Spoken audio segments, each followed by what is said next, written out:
right, good afternoon, ladies and gentlemen. Just wanted to step in here real quick. Currently waiting. We have a lack of umpires here today, to say the least. Waiting for some umpires to get here. We got a couple that are walking into the concourse and the facilities as we speak. So first pitch should be getting underway here very, very shortly. Originally supposed to start at noon. It got pushed back to 12:15 and then 12:25. We're currently at 12:25. One umpire is here waiting for another to get here. So still going to be a little bit of time here, but we will have the doubleheader between the Cavaliers and the Bobcats here momentarily coming up here on Johnson County Sports Live.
home is your sanctuary, and it deserves to look its best. Whether you're looking to update your interior, spruce up your exterior, or give your cabinets a fresh look, trusted residential house painters Absolute Painting are here to help. At Absolute Painting, they specialize in providing top-notch home painting services to homeowners just like you. Their team of professionals have years of experience and the skills necessary to transform your home into a beautiful, welcoming space. Call for a free quote today. Absolute Painting, where quality is absolute.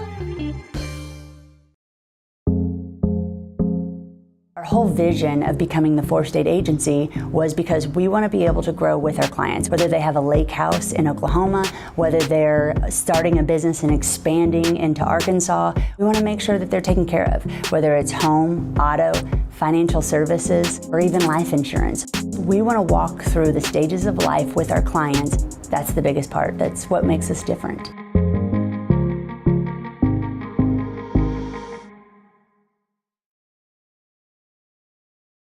Everybody can make something, because I think everyone has a spark of creativity, and the reason that I have to keep making is because I don't think my life would be as fulfilling without it.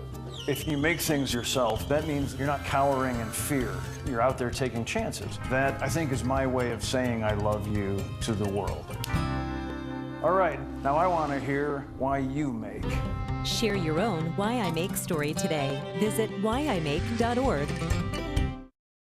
Prescription drug pricing points to corporate Freedom of the press is about your right to know. and Clark sheer athleticism. It's about your right to be informed.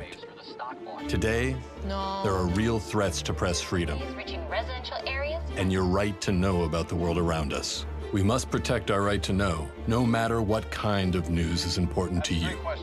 Before it's too late, understand the threats. ProtectPressFreedom.org.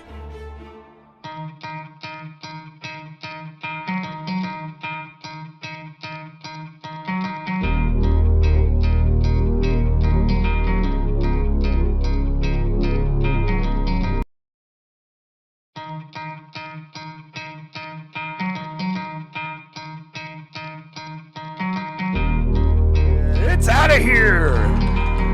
Ties us up, a 2-run shot.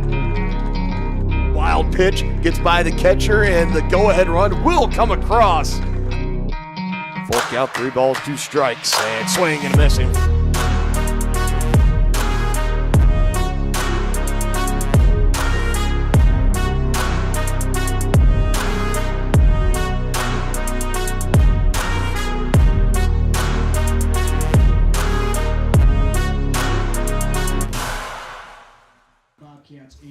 All right, ladies and gentlemen, it is finally time. First pitch will be coming up in just a little bit here on Johnson County Sports Live. We apologize for the delay. We'll turn it over to our PA announcer. Let's get our starting lineups for both the Cavaliers and the Bobcats. Batting second, the shortstop, number 3, Ella Colhane. Batting third, the catcher, number 13, Sydney Nichols. Batting fourth, the left fielder, number 16, Madison Smith. Batting fifth, the third baseman, number 10, Shelby Siebel. Batting sixth, the designated player, number 9, Allie Hyatt. Batting seventh, the center fielder, number 22, Ava Krahulik. Batting eighth, the right fielder, number 31, Ella Sudbeck. And batting ninth, the pitcher, number 12, Kendall Schmitz. And the flex, and at first base, number 2, Ellie Haas. Good Cats. And now here's the starting lineup in game number 1 for your Lady Cavaliers. Leading off, the left fielder, number 3, Taryn Burkhart. Batting second, the shortstop, number 5, Jaylee Jefferson. Batting third, the center fielder, number 23, Eve Morris.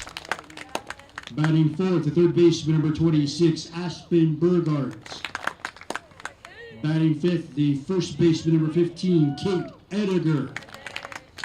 Batting sixth, the designated player, number 4, Deja Gardenhire. Batting seventh, the catcher, number 7, Hannah Archdeacon. Batting eighth, the second baseman, number 1, Emma Smith. Batting ninth, the right fielder, number 6, Gracie Ramsey. And pitching at the flex, number 21, Mariah Unverzagt.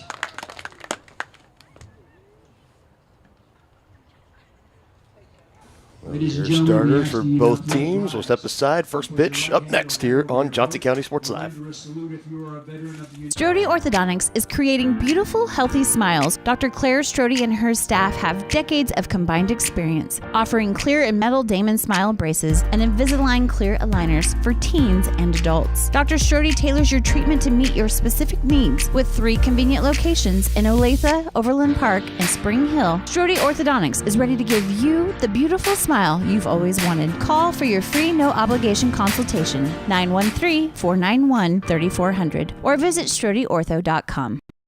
For more than 20 years, Gherkin Rental has been the place to go to get the job done in eastern Kansas and western Missouri. With a huge selection of quality equipment, from roll-offs to trailers, telehandlers to generators, power washers to popcorn makers. Experienced equipment professionals and clean, well-maintained tools to help you get the job done right the first time. Gherkin Rental. Stop by any of their 13 locations across the KC Metro or call 855-GHERKINS. That's 855-437-5367.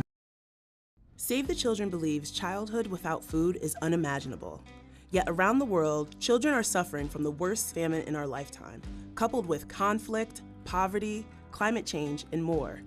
Join Save the Children and get fed up. Fed up with the lack of progress. Fed up with the injustice. Learn how you can get involved in the fight against childhood hunger at savethechildren.org/getfedup.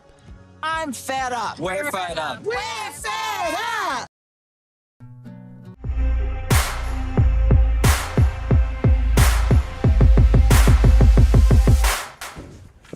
All right, so the first of 2 that we're going to play this afternoon between the Cavaliers and the Bobcats.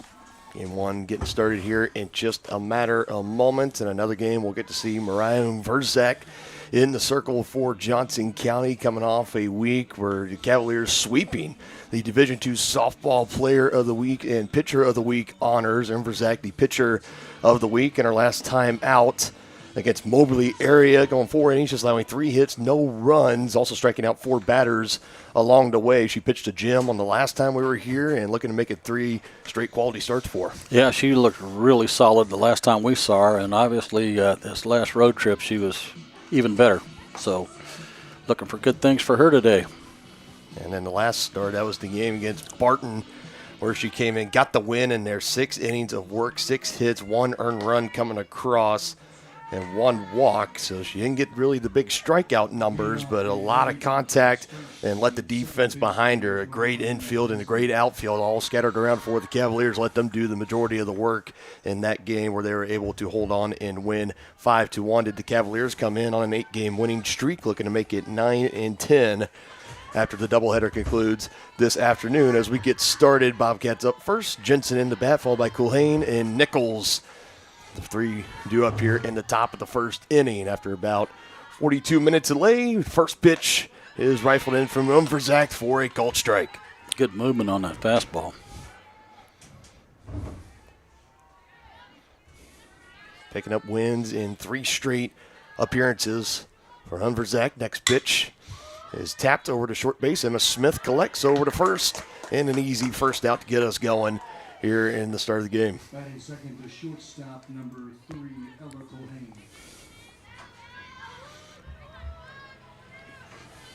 This is a Southeast team that comes into this afternoon struggling out of the gates in this season. 1-11, 0-8 in true road games. Looking to snap that, as this one by Culhane is slapped out into right. Ramsey settles under it and brings it in, and quickly 2 gone in the top half of the first inning. And 3 pitches.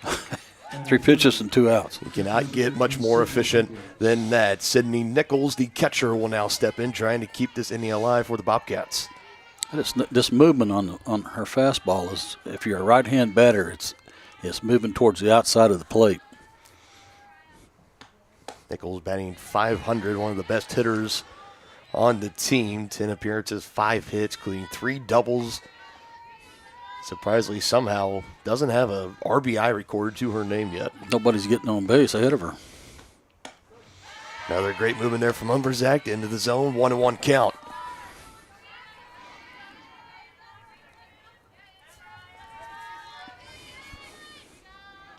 Zach trying to settle into a groove. Comes set, the 1-1 pitch. Just off the plate for ball 2.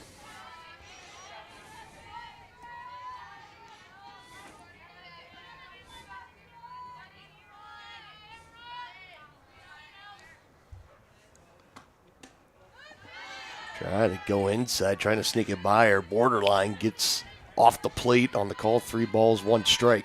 That looked like an off-speed pitch to me.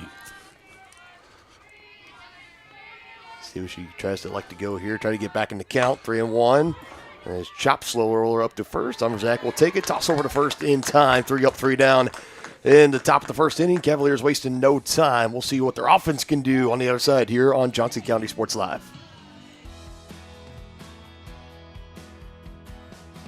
I used to drive an ambulance as an EMT, and I've always tried to be a safe driver. If people knew what I know, lives could be saved. In my car, if I see a truck or bus taking a turn, I know to take my time. When big vehicles turn right, they may swing wide to make the turn. If you try to sneak in, well, it's a lesson you'd rather not learn the hard way. When trucks and buses turn, let's you and I wait. It's our roads, it's our safety. Massage is more than relaxation. Apex Massage Therapy can go beyond with targeted work for headaches and sinuses, myofascial releases, trigger point therapy, neuromuscular therapy, reflexology, cupping, and hot stones. Kylie's hands go right to the problem areas and work out all the issues. She is certified in prenatal massages, oncology, lymphatic drainage, pre- and post-surgery massages, and she can also work on minors and athletes. For openings and specials, like and follow Apex MT on Facebook.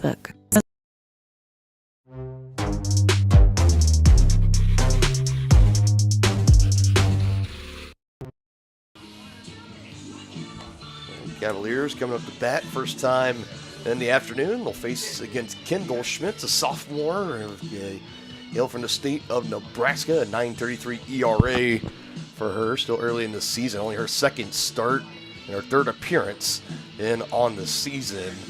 10 hits, 8 earned runs, coming across 5 walks, 5 strikeouts, and has given up a double and a home run in that last start. So looking to settle in, get into a better groove. She's going to be going up against a red-hot Cavalier offense. Been a big part of their 8-game winning streak. Coming into this one, Burkhart, the left fielder, will lead off, followed by Jefferson, the shortstop, and then Morris, the center fielder. Eve Morris, like we talked about, the Cavaliers sweeping the Player of the Week honors. It was Zach, the pitcher. Jefferson got the Player of the Week honors. Eve Morris won Player of the Week honors last week. So there's been a lot of conference honors coming the way of the Cavaliers early here in the 2024 season. So Taryn Burkhart will step in, 440 average at the dish. Still early here, outside part of the zone, in for a strike, no balls and 1 strike. It is the count, 341 average, including 8 RBIs, 8 doubles, and a triple as well. Is yet to find and send one over the fence. She'll be looking to maybe do that this afternoon. Next pitch she sees again outside. That one falls off the plate, 1-1.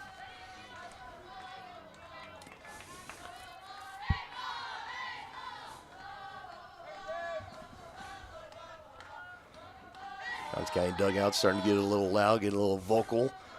Next pitch from Schmitz. Try to get it back in the zone, but doesn't get the call. 2 balls, 1 strike. Johnson County playing a couple doubleheaders on Friday, March 1st and Saturday, March 2nd, sweeping. And all of those and scoring double-digit runs in all 4 of those games. 2 of them having 20 or more. Slapped hard and foul back into the netting.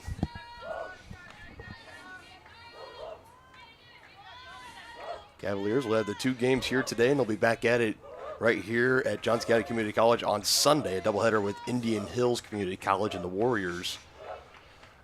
2 balls, 2 strikes to count. And I'll work it full, 3-2.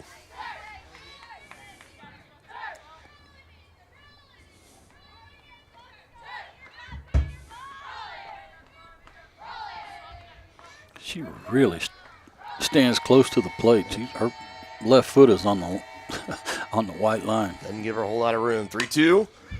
Snapped over to right. Taken in, thrown across in time. Good stretch by the first baseman for out number 1. Batting second, the shortstop, number 5, Jaylee Jefferson. Jefferson, like we mentioned, the back-to-back doubleheaders they had on Friday and Saturday, going 7 of 11 in those 4 games. 3 doubles, 3 home runs, drawing 3 walks, 8 runs scored, adding a couple of stolen bases, and 11 RBIs. 6 for 7 hits were also for extra bases. And she is so solid in the field. She's a joy to watch. Really great with the feet, light with the hands, out at shortstop. She really got really got soft hands. You got to have that for a shortstop.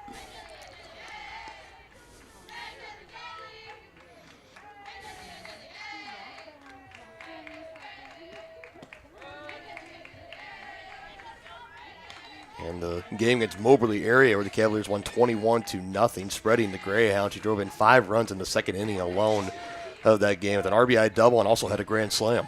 Oh, man. Have an inning. 2 balls, no strikes. Next pitch. That one inside, 3-0. We'll see if she'll be taking here on the next pitch. Nah, I don't think so. She gets one she likes, she can take a cut. Coming off a 7 of 11 weekend, or he'll take the bat out of her hands, that's for sure. We'll see what she gets. A 3-0 upstairs, so 4-pitch walk. So the Cavaliers got a man on, 1 gone. Eve Morris, the center fielder, step in, try to move her over or bring her home. Taking a long look at Coach down at third.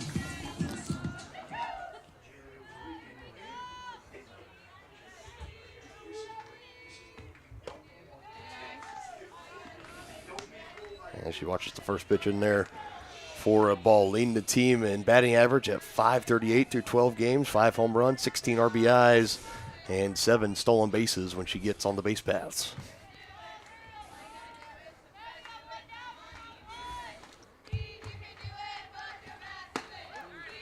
That one getting in the zone, strike 1, 1-1 count.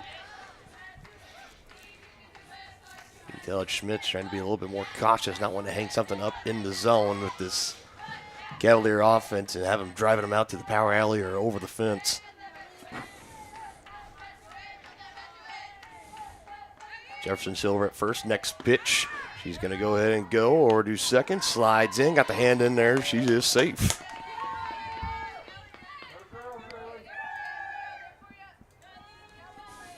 Got a good jump on it, sliding in, really not too terribly close there. Stole it easily.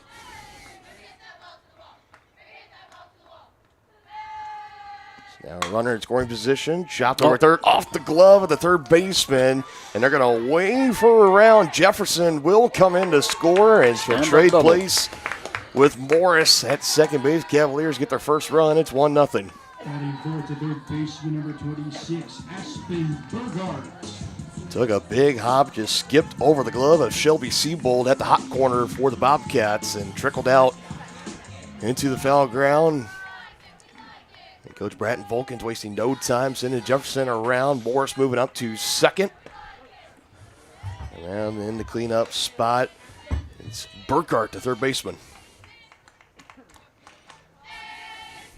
Aspen Burkhardt also had a great weekend to remember, including helping in the upset win against Murray State College. Cavaliers winning at 10-7, tied at 7 going into the final inning, and Burkhardt launching a 3-run home run. It was a walk-off for the Lady Cavs. Wow. And the big upset for them, it was I believe Murray State College in there at the number 5 spot in Division II in softball. Smith really struggling with her control right now. Get behind these good hitters like this. Look out. 2-1, it's a hitter's count to the cleanup batter. Only 1 gone here in the bottom of the first. Morris, the runner, at second. Next pitch to Burkhardt, swung, but right back over into the circle. She'll go over to first to Schmitz, and it's now 2 gone. That runner does move over to third, and Eve Morris and Kate Ediger will be looking to bring her home.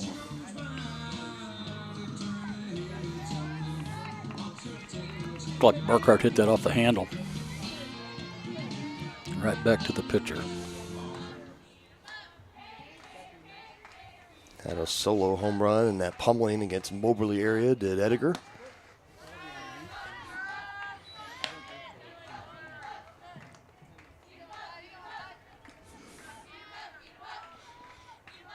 .58 sophomore out of Paola High School. Straight 500 average, 3 long balls, 13 RBIs.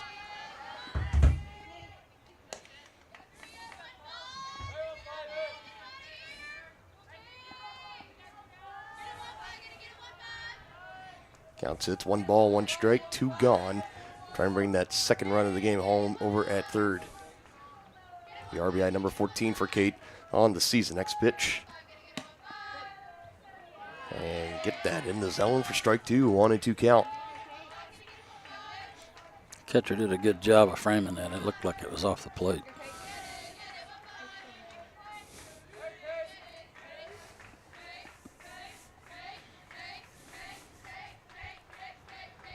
They're trying to battle back. The 1-2. Pops it up. And that one won't go over the net and foul. Out here into the concourse.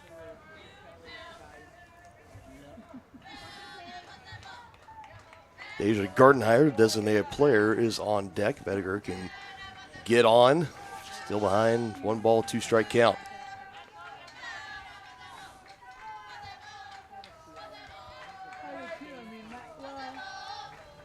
And the next one she sees, she swings at it again, spoiling a good pitch back into the net.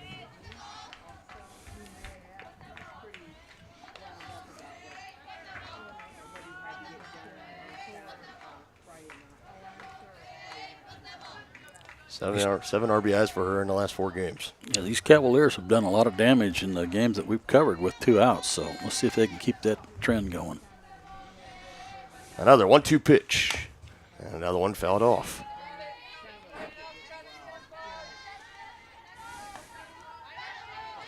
And they got that ability to stay alive in these counts where they're behind with 2 strikes, and like you had already mentioned, with 2 outs in an inning, to just keep kind of spoiling off those good pitches, forcing the pitcher to keep working around them, and then they force the mistake, get a hanging pitch they like or a pitch in the zone, and they're able to put it out and make them punish them. Another 1-2, and that one upstairs.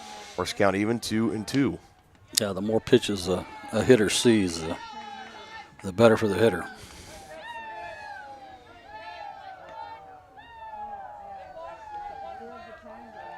The Ric Flair woos starting to chant out around here. Little nature boy. The 2-2. That one. That's going to get down. And that'll take a 1 bounce off near the base of the wall. And just like what we were talking about, you keep spoiling away those pitches. Eventually you're going to get one that you can handle. And Kate Ediger does just that. Brings that runner from third home to score. The Cavaliers have put up 2 here in the bottom half of the first. And that sets the plate for Deja Gardenhire. And the 6th spot, she's our designated player for the afternoon.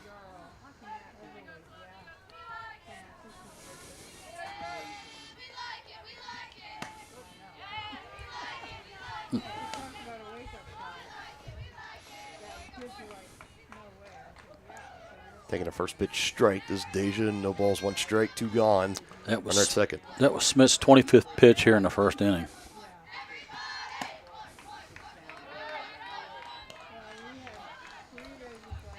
Compared to the 8 that Lumberjack had in the top half. Very efficient.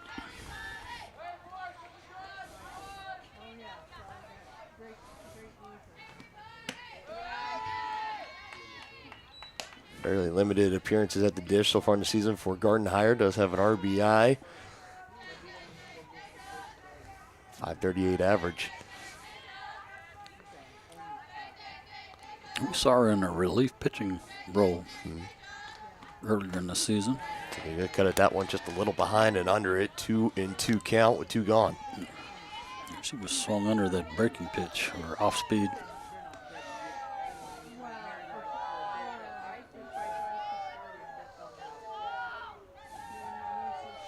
Gotta love the enthusiasm of these ladies. Yeah. This one's softly hit, and Schmitz will get right under it For the third and final out, Cavaliers strand runner at second. Do bring two across to score here in the bottom of the first. What would happen if I had to pick up the phone, call 911 for one of my family members or one of my neighbors? What would I do if no one was on the other end to respond? What if there was no 911? So you can be a part of the solution. Anybody can be a firefighter. Male, female, younger, older. We have school teachers. We have leaders in business. Is me, you, anyone that wants to be. There is no typical firefighter.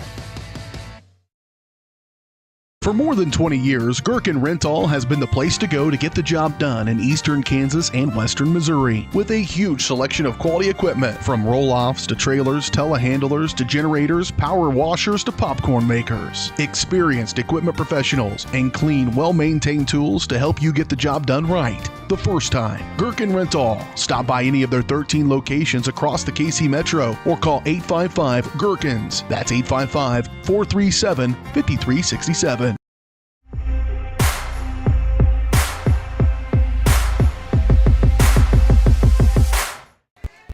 Along to the second inning we go. 2-0 score. Cavaliers in front of the Bobcats early. Another inning of work for Unverzak. At a 3-up, 3-down inning. Gets a first pitch swinging. That one will go over the net and foul as it's Smith, Siebold, and Hyatt. The 3 due up here for the Bobcats in the second. And yet another first pitch strike from Unverzak. And no one slap foul. I know a while ago, maybe a couple of weeks when we were doing our baseball broadcast, you were doing some research on the importance of the first pitch strikes and stuff. I wonder if those numbers they'll correlate right back over to softball, or even if they vary off any different. I bet they do correlate. I haven't done enough research on softball, but first pitch strikes by pitchers is extremely important at any level.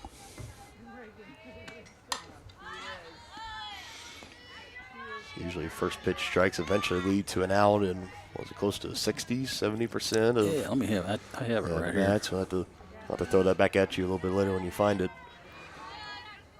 Definitely much in favor of the team out in the field, that's for sure. Another 0-2 after a couple were fouled off. Slow roller. Smith collects at second, over to first in time. And another leadoff hitter put down for Southeast.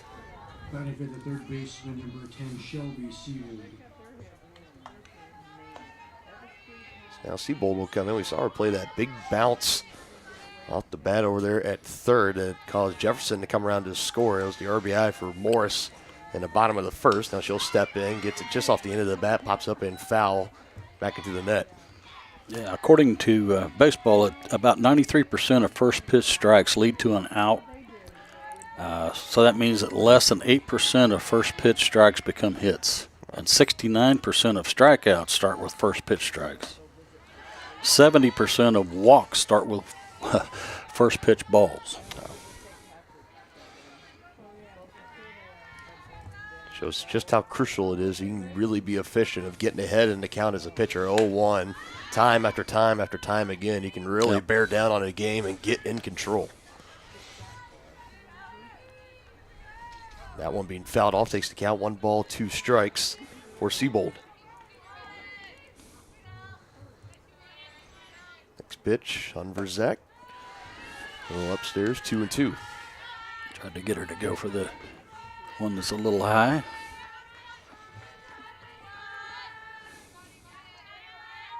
Siebold, a .222 average on 2 hits. Rips this one. Tried to pull it, but foul up the third base line. Still stays a 2-2 count. We were talking about it's a slow start for these Bobcats. 1-11 on the year. Haven't won a road game, a true road game yet. They're 0-8. And after 2-0 scored holds, they'll be 0-9. That one off the plate. We're full at 3-2. And in 12 games that they have played, this is number 13 that they're just getting into, but in 12 games they've played coming into this, 11 total RBIs as a team. Right back, and Unverzak collects it with the glove, though. Fielded nicely there by Unverzak. And over to first for out number 2. That was coming off with some velocity, too. It wasn't just a slow roller to her. Collects it, able to avoid getting it ricocheted off of the shin or the foot. Now bring in Allie Hyatt, the designated player.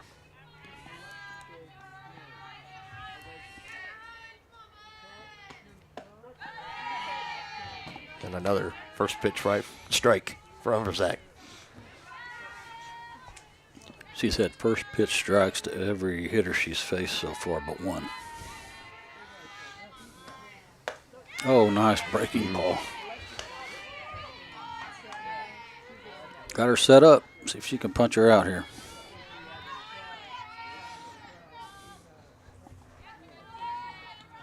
Comes in her windup, the 0-2. Got her swinging over, trying to make a diving play over at first. Just can't quite bring it in. Hyatt will reach. Nice try there by Edgar. And no, I would not give her an error on that. I'll give them an infield hit. There we go.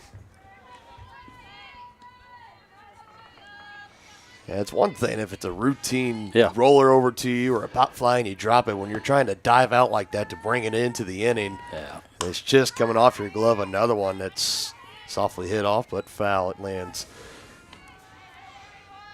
Yeah, and it was in her mid. It came out when her mid hit the ground.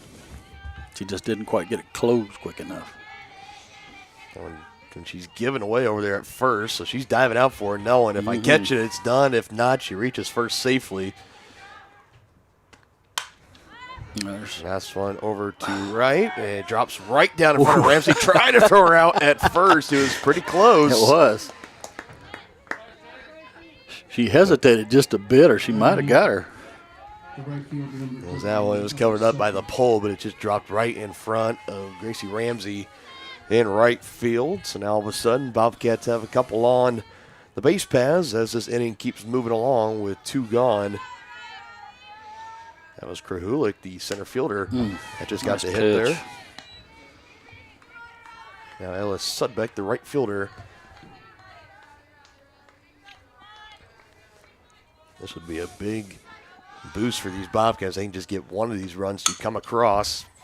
This is going to go over to Smith. Bobbled. Played nicely, though. And throw over to Edgar. So the two get on. Doesn't really matter. Umverzak gets out unscathed. Back-to-back scoreless innings for her to start this one.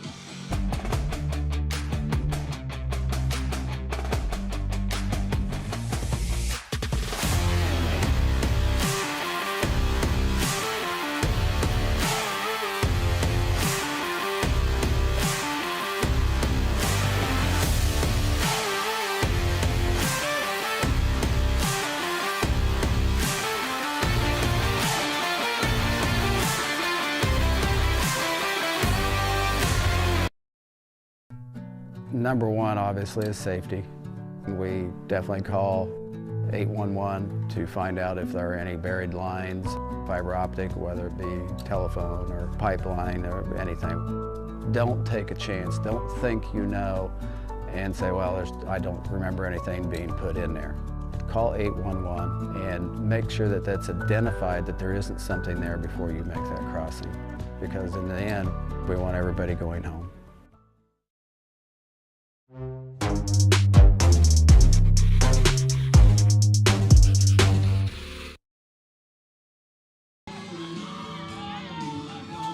So 7, 8, 9 for the Cavaliers. Archdeacon, Smith, and Ramsey get things started in the bottom of the second. Still facing against Schmitz in the circle. First pitch inside part of the zone for strike one.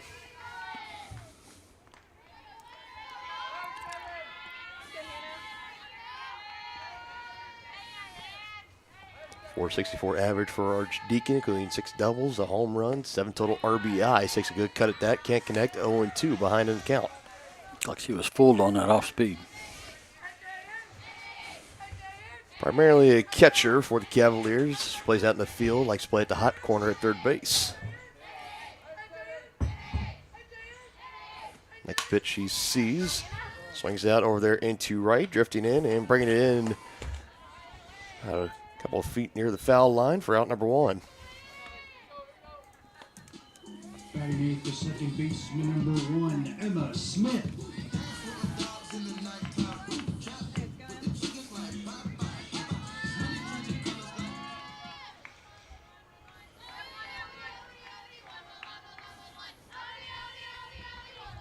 24th appearance at the dish for Emma Smith. Takes a first pitch strike in there. A 174 average for her. Trying to get going at the dish. 4 total hits. Half of those being doubles. And also has 4 RBIs. So when she is able to get a hold of one, she usually makes the most out of it. Pops this one straight up into the air. Siebold over at third is able to bring it in. Drifting backwards, and that's quickly 2 gone here in the bottom of the second.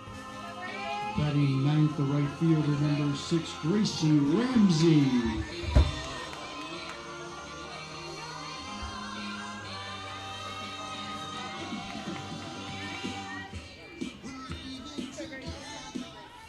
For Gracie Ramsey, 474 average, the RBIs. Also 4 stolen bases, gets a little bit of a charge into that one. Takes it for a ball, 1-0. Haven't seen a whole lot of 3 up, 3 down innings for this Cavalier offense.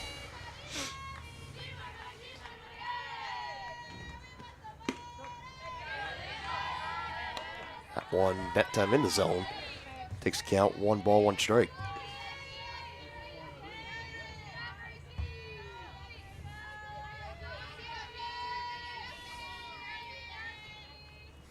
Next pitch from Schmitz, and another one on the outside part of the zone. It's about 3 pitches in a row, almost close to the same area of the dish. Well, at least he's consistent. Got to protect here now. 1 ball, 2 strikes, 2 gone in the bottom of the second. Nobody on for Ramsey. That one will go upstairs for a ball, 2-2.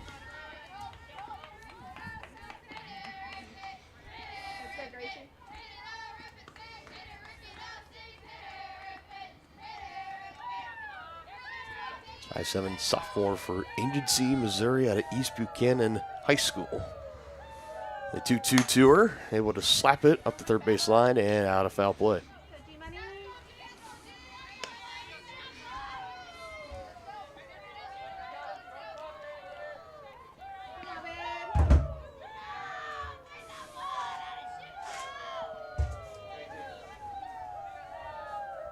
Trying to stay alive in the at-bat. Another 2-2 pitch. Low and outside, works the count full, 3-2. We'll go back to the top of the order with Burkhart, the left fielder, on deck.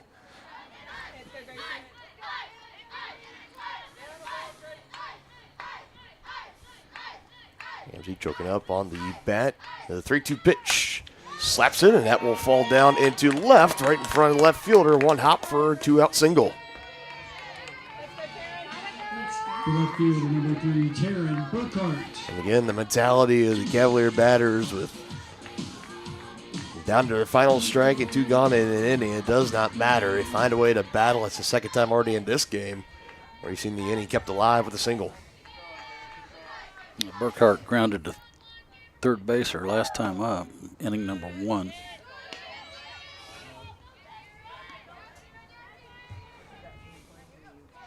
Taking a long look down at coach. Burkhart, sophomore out of Silver Lake High School in Silver Lake, Kansas. Archdeacon, the runner on first. Still hanging close there. Got a pretty good run off the bag. Count is 1-1 at the dish.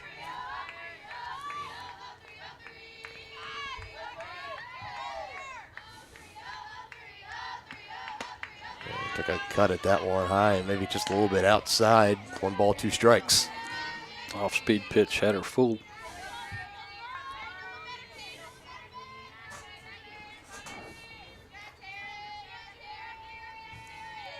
Schmitz trying to strand that runner at first. 1-2 pitch to Burkhart is slapped and fouled. Keeps the count at 1-2.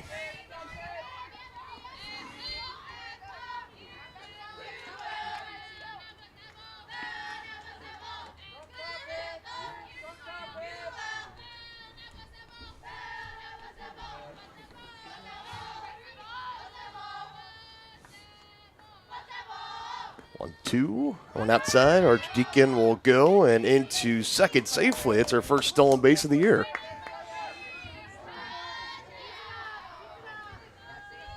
That's Ramsey. Excuse me. Yes, it is Ramsey.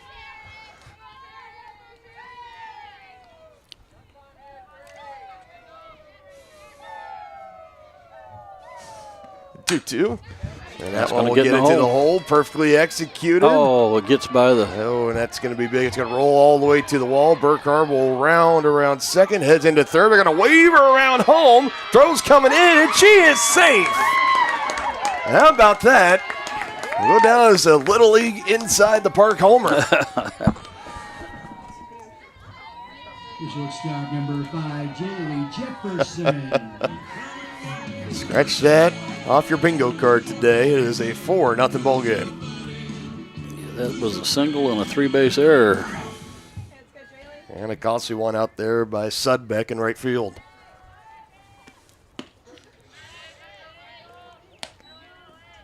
That was just a grounder the whole way going in the hole between first and second from Burkhardt, and just pulling the glove up a little bit too early out there and right for Sudbeck. Jefferson walked, stole a base, and scored her last time up.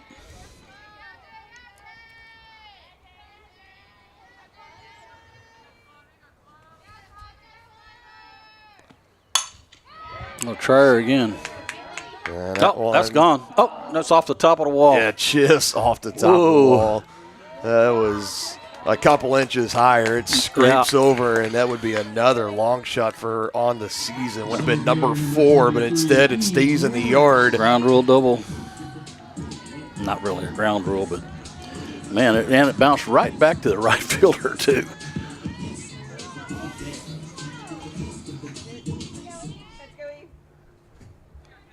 And for Schmitz, all of a sudden, it looked like they're cruising along, had 2 gone in the inning. The runner was at first. No one was in scoring position. And a 3-base error later, and that one nearly almost escaping the yards. It still puts Jefferson at second. Another RBI chance for Eve Morris. And it couldn't have missed by more than 6 inches. Now this one gets up and Be a over the wild catcher. pitch. That one just way upstairs, tried to get a mid on it, kind of snow cone it, but it pops out, rolls back to the backstop. Jefferson easily advances up to third. Still take a hit to bring her home. 2 gone, a 2-0 count at the plate. Next pitch from Schmitz is lined right back up the middle, and another will come across to score, and another 2-out RBI single for Eve Morris. It is now a 5-0 ball game. Cavaliers on top.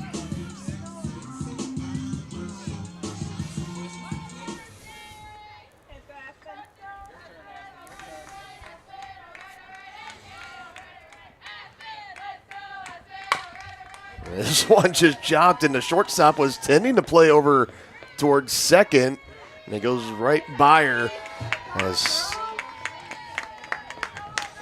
now that will move up. Morris will go to third. Burkhardt will go to second. And I think if they're playing that a little bit more straight up in the infield, particularly at shortstop, I think that might just be, maybe I don't want to say potentially a routine, but I don't think you get down into the outfield like that. Now we're going to have a quick conference in the circle. Kind of settling down. One of those CNI ground balls. That's Ella Kulhane. That's over at short, as that was chopped and had some speed on it too from Burkhardt. Able to get out to the outfield. She's at second. Morris at third. And Kate Ediger, the first baseman, will step in, try to keep the 2-out rally moving along. Yeah, she can find a hole. It'll score 2 more.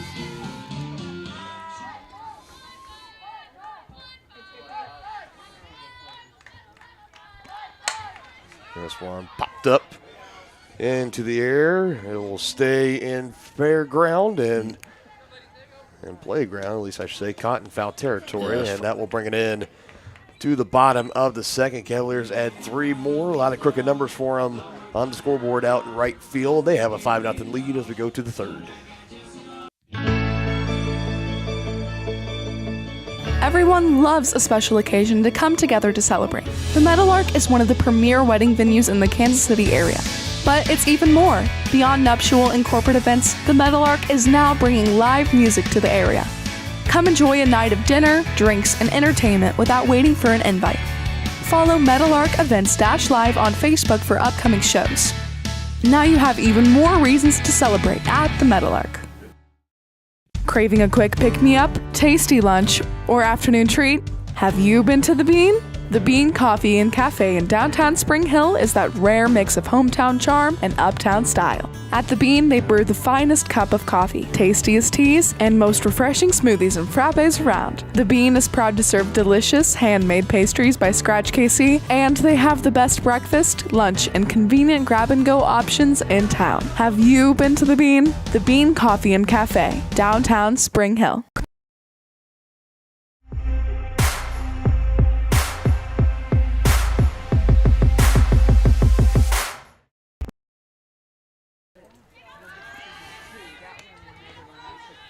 Go to the top of the third. First pitch from Burkhardt is outside for a ball.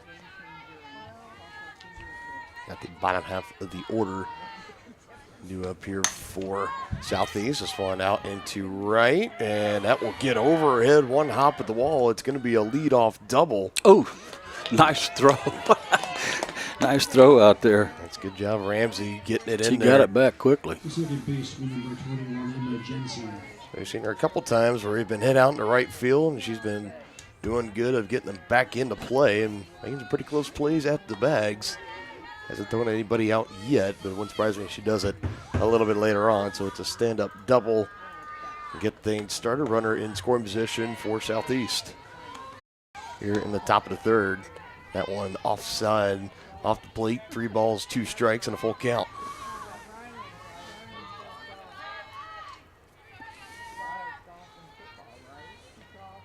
Coming set, next pitch, got her to swing through it upstairs for a strikeout. I believe for her, is that her first strikeout? Yeah, she's not afraid to pitch to contact, and she shouldn't be because she's got a fine defense behind her.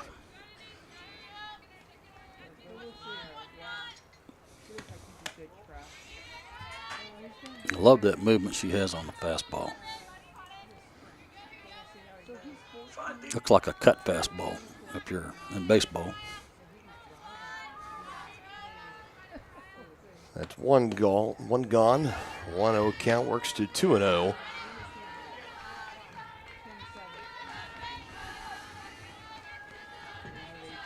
This is Kulhane, the shortstop. Nichols, the catcher, on deck. Next pitch from Humberzak, fouled right back. I saw you flinch over there. Yeah, I had it. Natural instincts.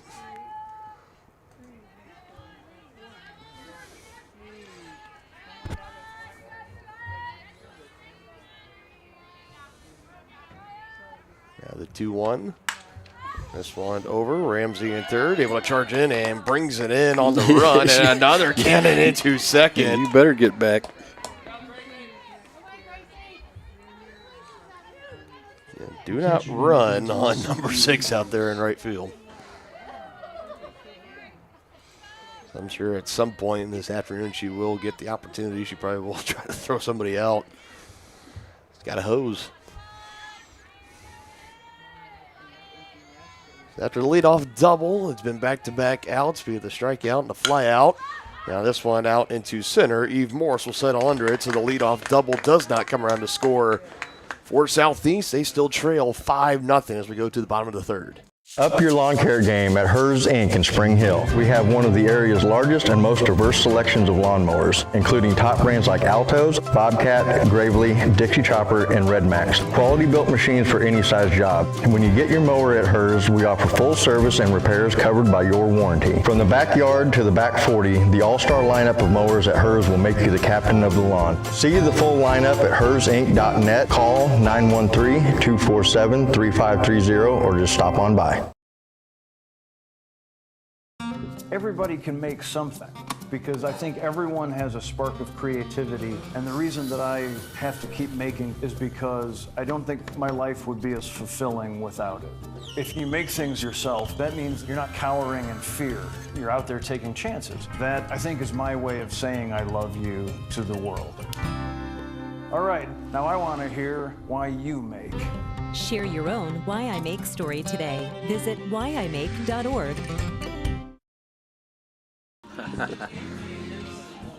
What's that? Oh, You're no telling me. So we talked about, we've scratched off a Little League infield home run off our bingo card. How about the umpire getting down there in the catcher's position, helping the pitcher warm up for there you go. start of an inning? Why not? Well, he's got to do that to make up for being late. Full and double duty there. Tip the cap to the ump out in the field. It's pretty cool to see. You don't see that all too often. Will be Gardenhire, Archdeacon, and Smith lead it off for the Cavaliers in the bottom of the third. They've got 2 in the first, 3 in the second. See if they can one-up that here in the bottom of the third and keep the pattern going. Gardenhire popped out to the pitcher in the bottom of the first. Just kind of got it off the inside part of the bat. Looking to barrel it up this time around. First pitch she sees on the inside part, and first strike 1.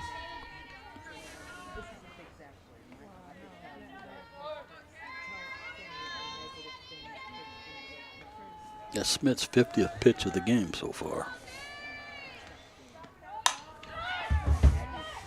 This one out in the outfield, and the right fielder able to bring it in for out number 1. Catcher number 7, Hannah Archdeacon. You've seen it this season in both baseball and softball, the wind being a little bit of a factor today, blowing about 10 miles per hour. Some gusts maybe getting up to 14, 15 miles per hour. It's a cool wind, though. Yeah, it is. It's out of the north-northeast today. Keeping it a fairly cool and chilly day. A lot of cloud cover. That sun trying to poke through. Might do it a little bit later on this afternoon. Heat things up. Supposed to get at least into the low 60s, but it's going to have to hurry. It's been in the 40s for the majority of the day. See a lot of the players wearing the long sleeves today. Next pitch to Gardenhire into the zone. Takes the count. 1 ball, 1 strike.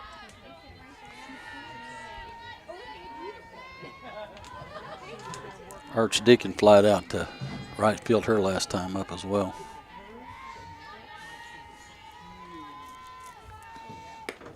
That one upstairs snagged by the catcher, but out of the zone, 2-1.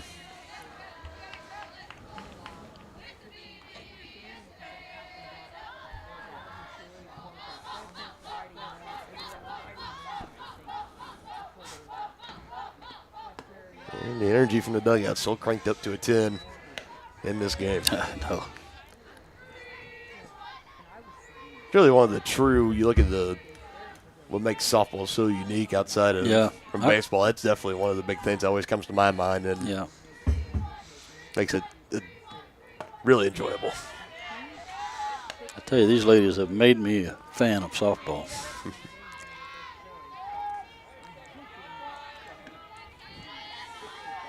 The swing and a miss on the last pitch. Fills the count up 3-2. Schmidt's looking for the strikeout. Next pitch. Chopped by Archdeacon over to third. Throw across the diamond in time. There's 2 gone.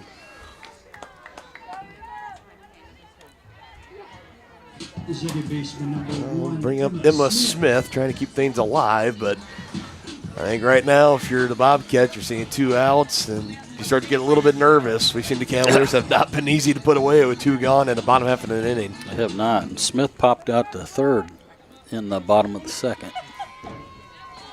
Let's see what she can do here. First pitch she sees is upstairs, misses the zone for ball 1.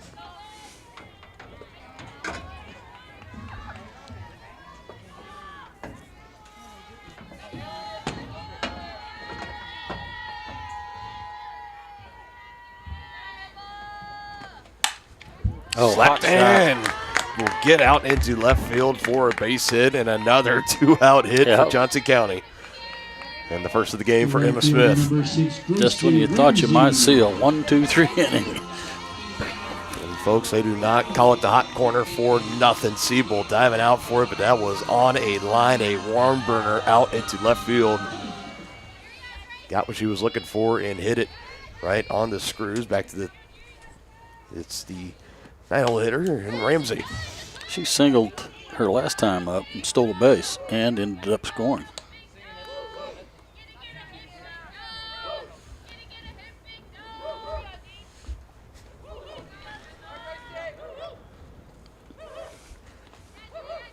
The 1 off the foul tip. Smith at first. Next pitch is popped up by Ramsey, and they'll get out of play up around our way.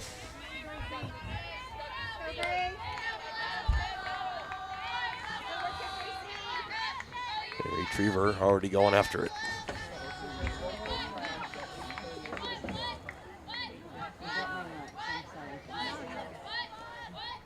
Ramsey behind the count now. 2 foul balls, no ball, 2 strikes. Next pitch on outside. They'll get away from the catcher going to the backstop as Smith thought about maybe going to third, was rounding second, will hold up.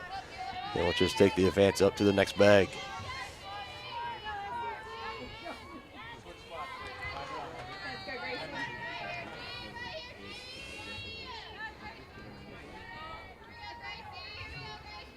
Another runner in scoring position with 2 gone. Next pitch to Ramsey. Out into center, and that's the 3rd out. Cavaliers stranding 1 runner. Schmitz's first scoreless inning for the Bobcats. Still a 5-0 ball game going to the 4th on JC Sports Live. Dad, you need to go. Really? It's important. I feel fine. Look, you cannot mess around with this kind of stuff. Some cancers, man, we just don't want to lose you from something we could have caught. What I need to do? You just give your doctor a call. They'll tell you what screening test you need.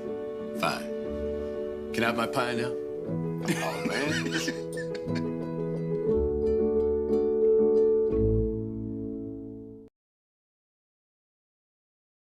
Your home is your sanctuary, and it deserves to look its best. Whether you're looking to update your interior, spruce up your exterior, or give your cabinets a fresh look, trusted residential house painters Absolute Painting are here to help. At Absolute Painting, they specialize in providing top-notch home painting services to homeowners just like you. Their team of professionals have years of experience and the skills necessary to transform your home into a beautiful, welcoming space. Call for a free quote today. Absolute Painting, where quality is absolute.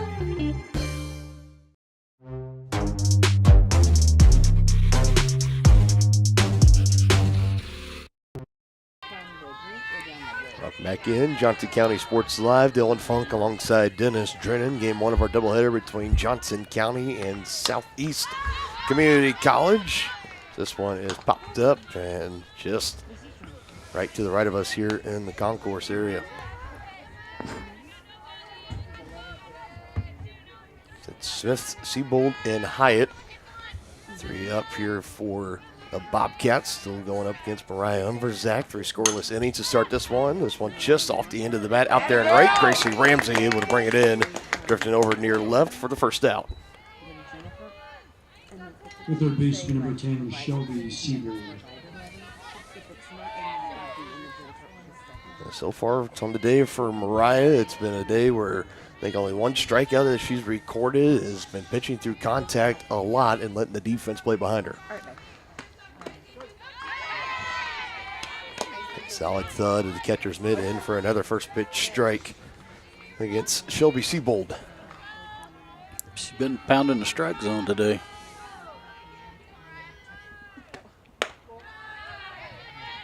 One just upstairs, 1 ball, 1 strike.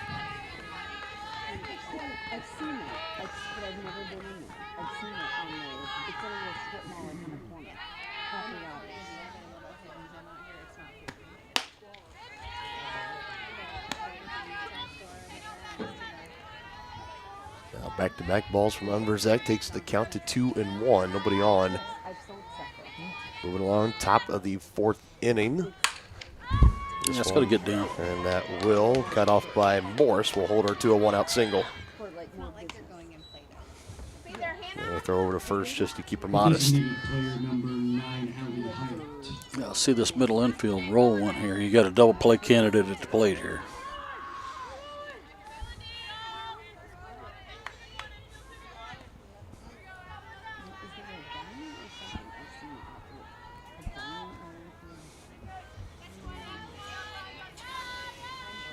Bobcats still looking to bring across their first run of the game. Hyatt, as that one is, I think, Archdeacon got a little crossed up there initially. Looked like she was going to be throwing back to first, but breaking there to second was Siebold, and she is in there safely.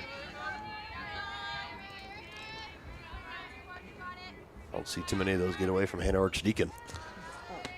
Yeah, I think her first thought was to throw behind a runner because she had her, but runner kept going, and then it was too late.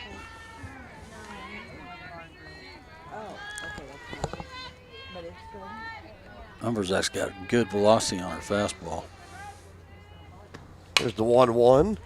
It's a roller over to second. Jefferson over to first in time, holding that runner at second. Well played. The center fielder, number 22, Ava Kahula.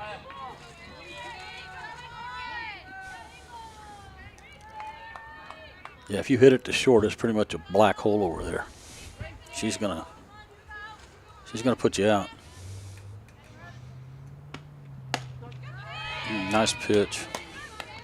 Ava Krahulik, the center fielder.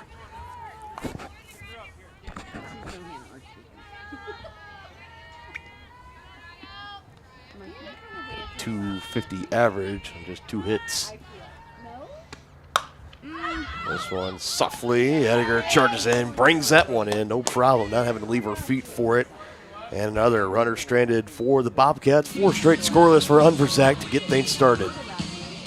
Up your lawn care game at Hers Inc. in Spring Hill. We have one of the area's largest and most diverse selections of lawnmowers, including top brands like Altos, Bobcat, Gravely, Dixie Chopper, and Red Max. Quality built machines for any size job. And when you get your mower at Hers, we offer full service and repairs covered by your warranty. From the backyard to the back 40, the all-star lineup of mowers at Hers will make you the captain of the lawn. See the full lineup at hersinc.net. Call 913-247-3530 or just stop on by. Our whole vision of becoming the 4-state agency was because we want to be able to grow with our clients, whether they have a lake house in Oklahoma, whether they're starting a business and expanding into Arkansas. We want to make sure that they're taken care of, whether it's home, auto, financial services, or even life insurance. We want to walk through the stages of life with our clients. That's the biggest part. That's what makes us different.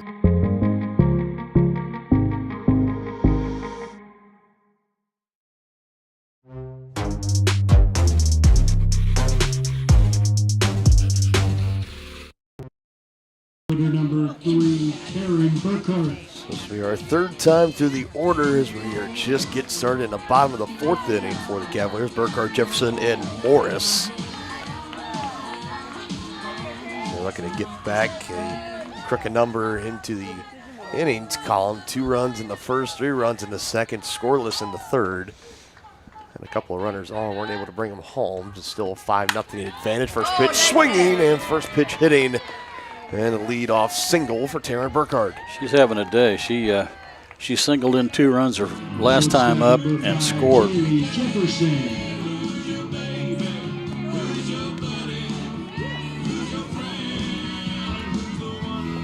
So it's really been this really top half of the order is just so deadly. I have to play all of them, hitting well above 300, even 400. So far at this part of the season.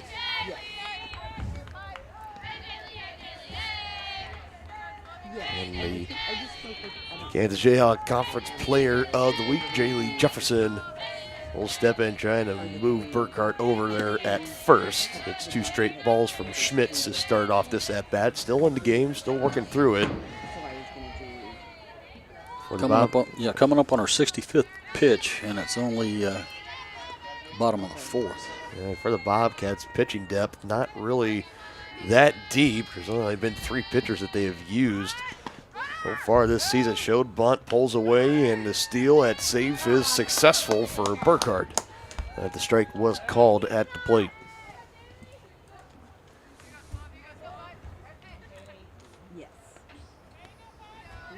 Okay, I believe that's stolen base number 7 on the season.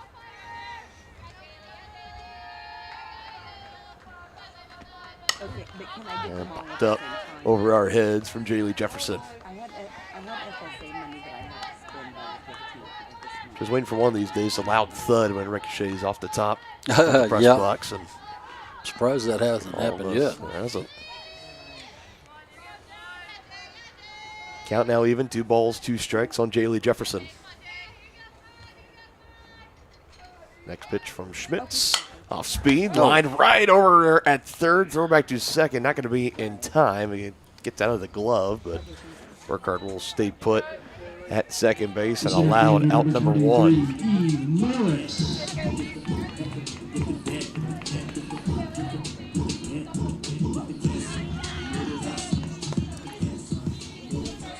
And then Another RBI chance for Eve Morris. Seems like anytime she comes up, there's always somebody in scoring position for her. She's doubled and singled and scored a run, and she's got 2 RBIs, so she's having a day. This one popped up out of play and into the grass berm area.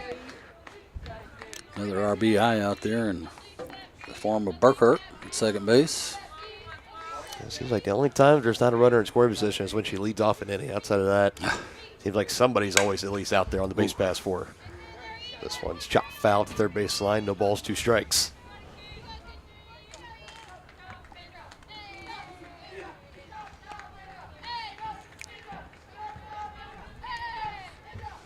The Cavaliers able to hold on to this 5-0 lead they have right now. It would be win number 9 in a row. We're looking to collect number 10 in game 2 of our doubleheader. That pitch outside takes the catcher out of her little box, and Burkhart thought about going to third, but she stays put at second. 1 ball, 2 strikes.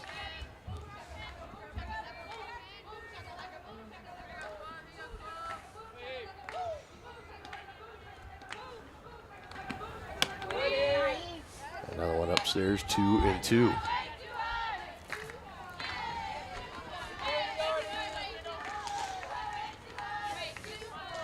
Can't see the bullpen down there. I don't know if anybody's warming up or not, but that's her 70th pitch. There's nobody up and moving around yet. 2-2.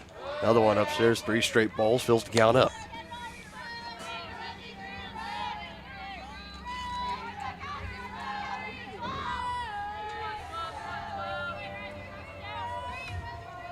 And same for the Cavaliers, looking like making no kind of change for Unverzak. This 5th inning will be hers. 3-2. Just gets a piece of it to foul it off. I understand. Yep. Thank you. Oh. Thank you. I already got back. Protecting the dish and a full count. Something these Cavaliers do so well, really disciplined and great awareness of the zone. 3-2. Oh. Swung through and miss.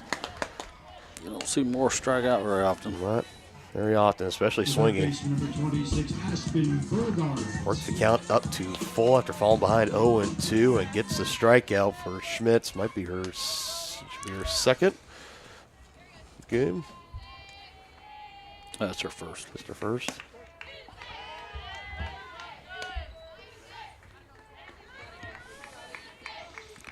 Burkhart doubled but was stranded at second in the bottom of the second.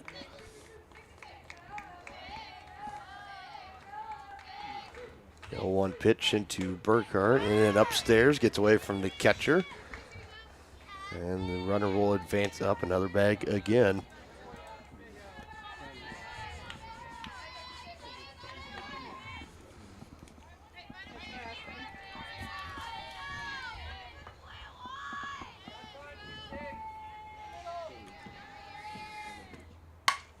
Reaching out and fouling that one off the net for Burkhart, off the zone. 1 ball, 2 strikes.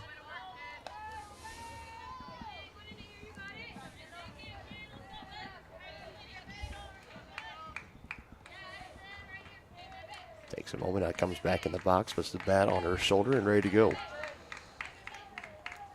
1-2 from Schmitz. And outside, 2 balls, 2 strikes.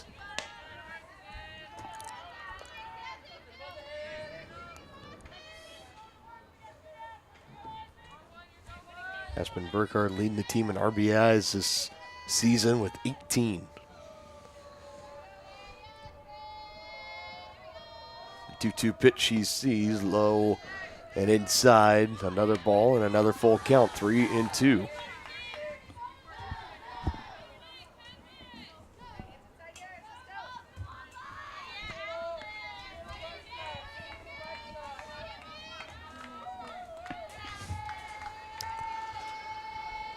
Another 3-2 up the first base line, but that will go foul.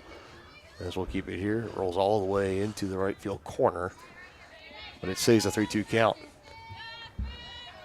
Yeah, that would have been extra bases had that stayed fair. Undoubtedly.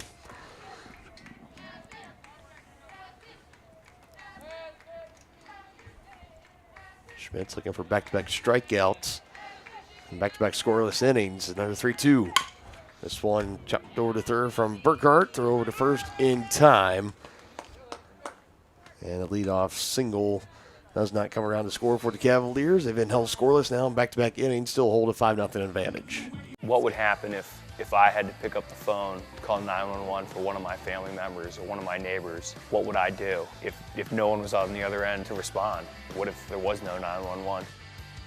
So you can be a part of the solution. Anybody can be a firefighter. Male, female, younger, older. We have school teachers. We have leaders in business. Is me, you, anyone that wants to be. There is no typical firefighter. More time before you wake up in the wild.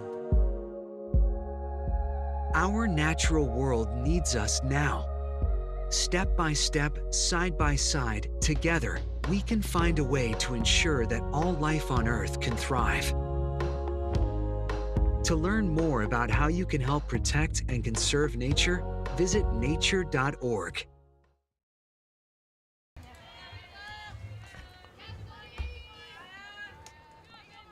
So it's Ella Sudbeck will lead it off in the 5th inning for the Bobcats. Dylan Funk here with you alongside Dennis Drennan. A first pitch ball from Unverzagt. That was her 79th pitch, and there's pitch number 80 in there for strike 1-1. So far, 4 scoreless innings for Unverzagt.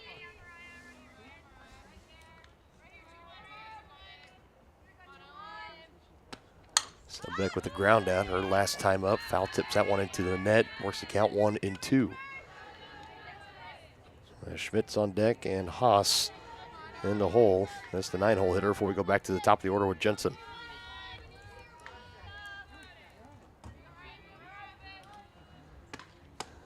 Next pitch. Archdeacon trying to frame it, but the umpire says off the plate, 2-2.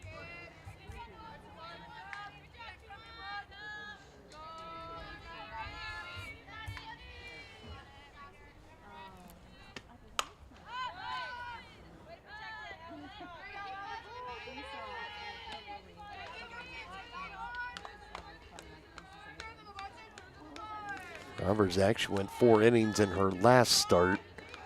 That pull, no runs allowed, only 3 hits, 4 strikeouts. That one just foul tips, almost got, it would have been her second strikeout of the afternoon, but it stays alive. Count still at 2-2.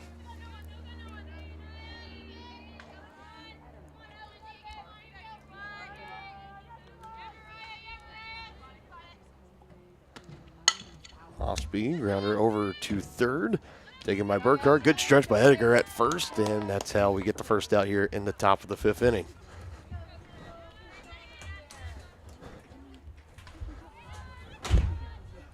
Pitcher number 12, Kendall Schmitz.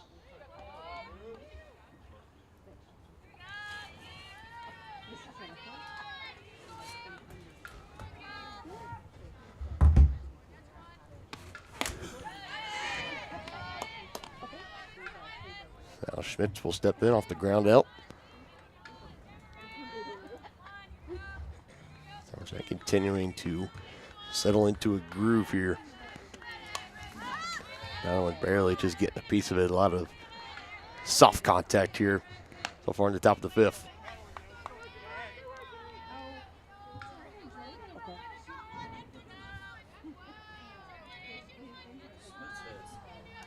Smith has a double and was stranded at second base in the top of the 3rd.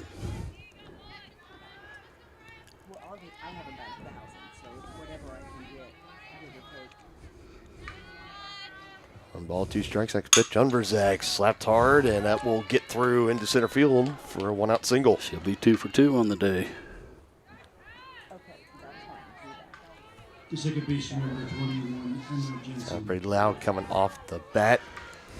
Just off to the right side of second base into center field on the 1-out single. Keeps it moving along. The Bobcats are looking for any kind of momentum right now. Trying trying to build something up, down 5 runs, getting into the later parts of this game. Tries to put down a bunt, but it goes foul. A little small ball here, trying to move a runner over in scoring position. A little surprising. You need base runners here. Third time through the order, Emma Jensen.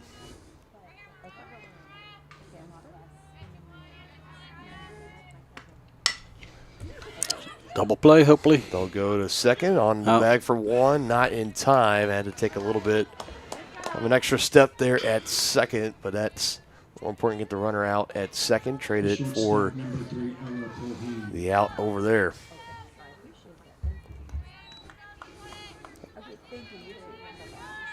That's now 2 gone. Runner still at first. Ella Culhane, the shortstop, makes her 3rd appearance. Late movement on that pitch from Unverzak. That's lifted up and fouled off out of play. Flied out to right field her first 2 times up today.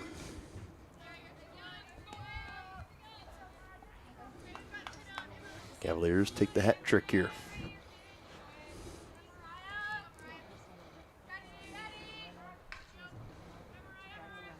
The 1 from Unverzak, and it's pulled out there into left, and that's over the head, and it'll bounce off the wall. A big hit, and again, another great job of getting it into the infield to throw home, and it's wild. The Bobcats do score their first run, and moving on up to 3rd. And so with 2 gone, the Bobcats able to bring a run across. It's now a 5-1 game.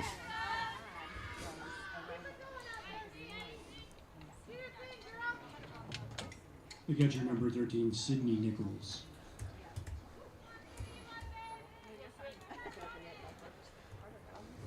That was pretty loud as soon as it came off the bat, drifting out there and left, and ready to retreat back. Back there was Taryn Burghardt, just couldn't get there in time. It falls down for Culhane.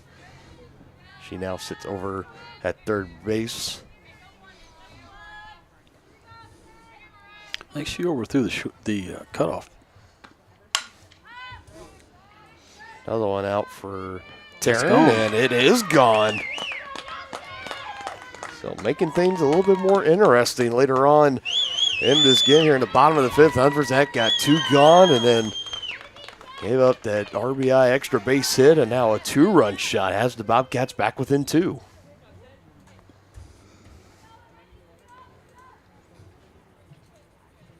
We'll see. It looks like Coach Bratton Volkins is going to make the change, and that will be the end of the day for Mariah Unverzak. Will announce the pitching change on the other side. 2-run shot has the Bobcats close 5-3 game. 2 gone in the top of the 5th inning.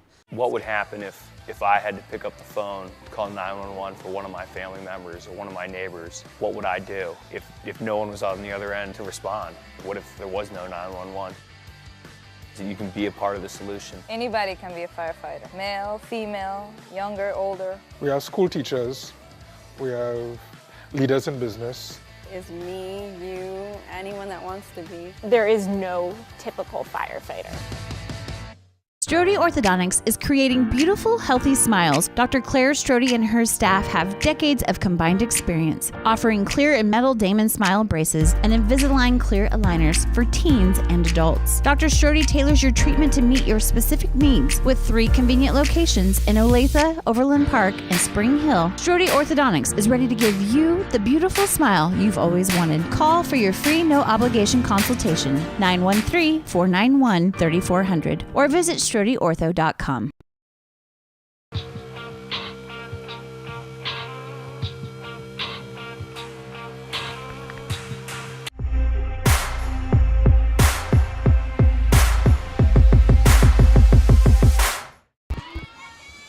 So it's going to be Kaylin Conrad. Will come in relief for Unverzak. Made it all the way 4 scoreless innings and got 2 outs here in the top of the 5th. With allowed 3 earned runs to come across. A little bit closer game as the 5-run lead is now down to 2 for Johnson County.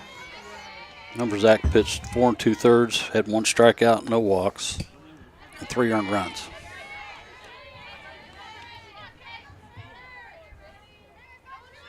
Madison Smith, the left fielder, And we've seen a lot of 2-out runs come across the score for both teams. Shelby Siebold, the third baseman, is on deck.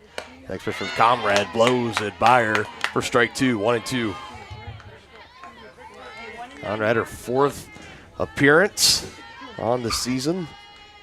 17 and a third innings pitch.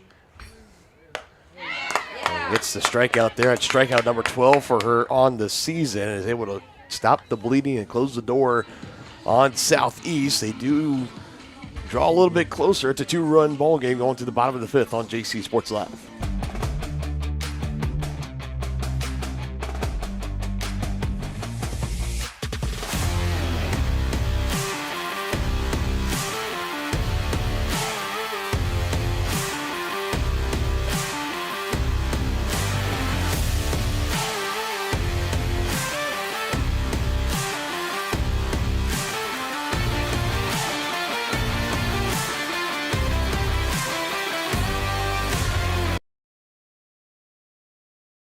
Massage is more than relaxation. Apex Massage Therapy can go beyond with targeted work for headaches and sinuses, myofascial releases, trigger point therapy, neuromuscular therapy, reflexology, cupping, and hot stones. Kylie's hands go right to the problem areas and work out all the issues. She is certified in prenatal massages, oncology, lymphatic drainage, pre- and post-surgery massages, and she can also work on minors and athletes. For openings and specials, like and follow Apex MT on Facebook.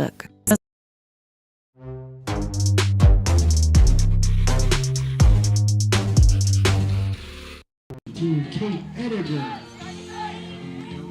Ediger, Gardenhire, and Archdeacon due up here for the Cavaliers. Haven't scored in back-to-back innings. They put 2 runs in the bottom of the first and 3 in the bottom of the second. And now see 3 unanswered put up by the Bobcats, looking to put back a little bit more cushion into that lead here. And a first pitch from Schmitz is low for ball 1. She's now starts her 5th inning of work. And 85 pitches. Ediger double home a run in the first inning. Inside, hit and fouled at the third base line. Does look like Allie Hyatt, who's currently the designated player, has made her way out to the bullpen. Looks like she's going to start warming up, so it looks like potentially the end of the day could be looming for Schmitz, but we'll see. Been able to settle in as of late, looking for 3 straight scoreless innings. Uh-oh. This one is hit. Solid That's a contact on it to no-doubter. left, looking over it, and it is gone. And a bang to get things started in the bottom of the 5th inning as Ediger blasts it over the wall. Her second solo shot in the last 4 games, and that just might be enough to knock Schmitz out of the game. We'll see. I don't think they're going to go to Hyatt yet. I believe they won't. So it is now a 6-3 ball game. Cavaliers getting one of those 3 runs put up from the Bobcats back.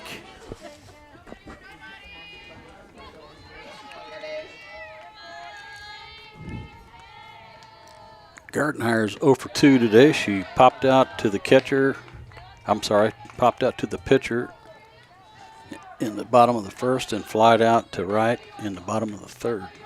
This will be her 3rd time up.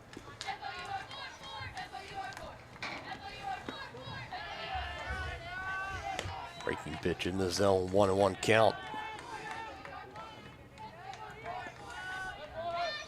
Last home run from Edgar, her 4th of the season. No doubter over to the left field wall. Next pitch to Gardenhire, drops out of the zone, 2 balls, 1 strike.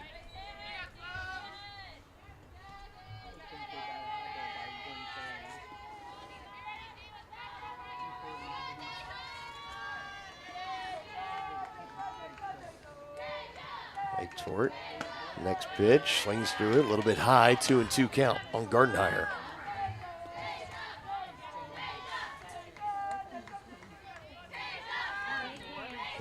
Deacon on deck, and then the second baseman Smith right behind her. Next pitch to Gardenhire, swinging and a miss for the strikeout. The catcher number 7, Hannah Archdeacon. Second strikeout of the day for Schmitz, both of them swinging. Hannah Archdeacon will now step in with one gone.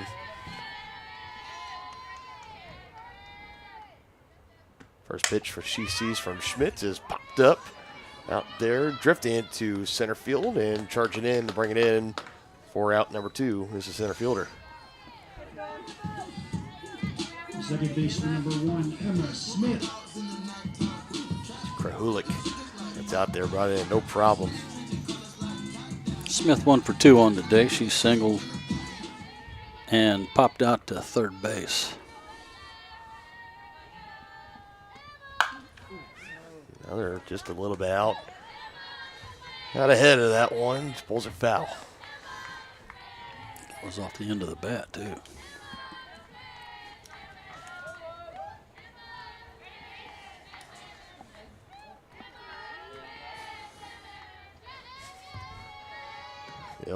Oh, got fooled her on that off-speed changeup. Pulled the string on it just at the last second. Got her to swing through it. No balls, 2 strikes.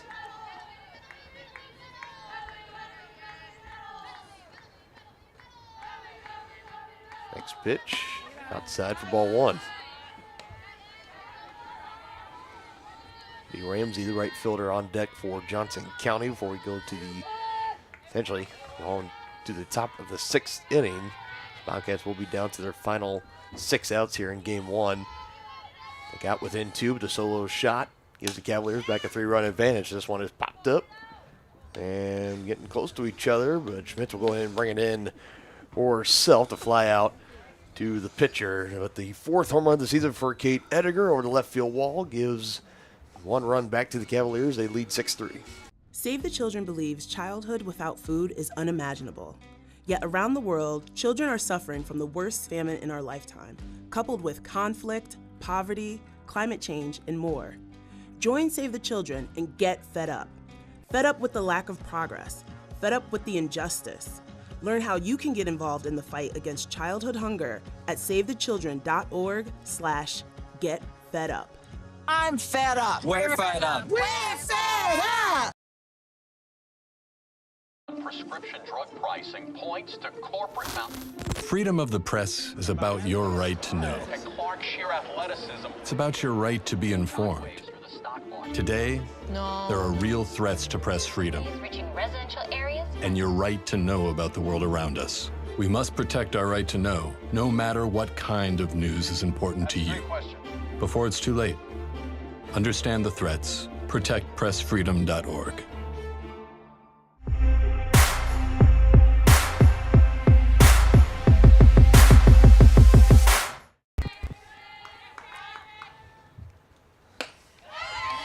Another first pitch strike in there for Conrad. She'll start her first full inning of work, coming in relief for Mariah Unverzak. She went through 4 2/3. Conrad came in, got the strikeout, 3rd and final out in the top of the 5th inning. Home the Bobcats only 3 runs. And now trying to keep the momentum on their side, trying to keep the bats hot.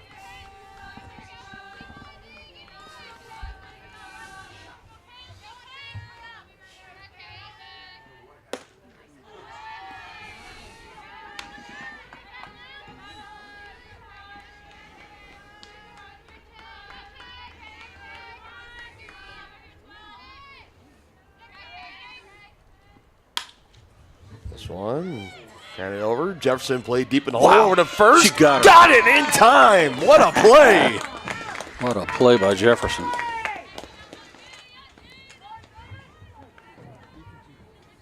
That was not an easy. Wow, what an easy play. Burkhardt diving for it out at 3rd, couldn't do it. Jefferson able to play it deep in the hole over there close to 3rd and throw it across in time. And that's a well done. That is a throw you got to throw with some velocity and on a line across to first, and she did just exactly that. Mm-hmm. Continues to show she'll be gunning for all Kansas Jayhawk Conference honors at shortstop, if not in all of Division II for Jaylee Jefferson. Now we'll bring Hyatt in. Took a first pitch strike. That one in for a ball, so the count's 1-1.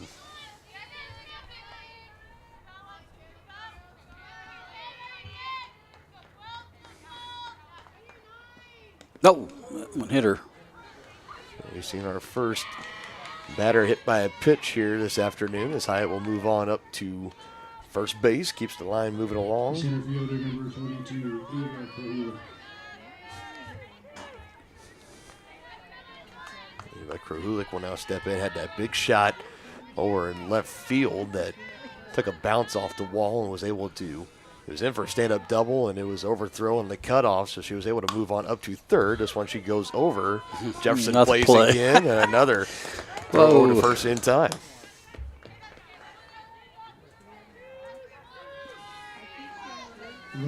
Sign not trying to be greedy. Will take the out at first. Runner in safely at second is Hyatt. Got on with the hit by pitch.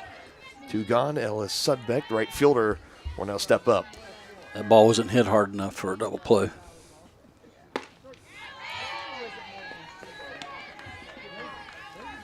tell you, they don't have the radar gun set up here like they do over at the baseball field, but it's a loud. Heard the mitts are popping today, especially for Conrad. Umberzak had some good velocity on her fastball too,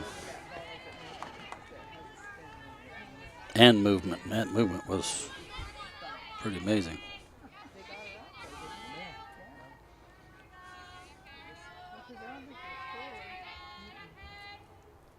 Conrad taking her time. Now comes.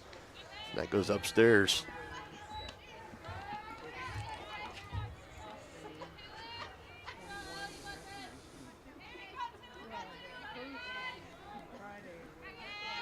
Hyatt, the runner at second for the Bobcats.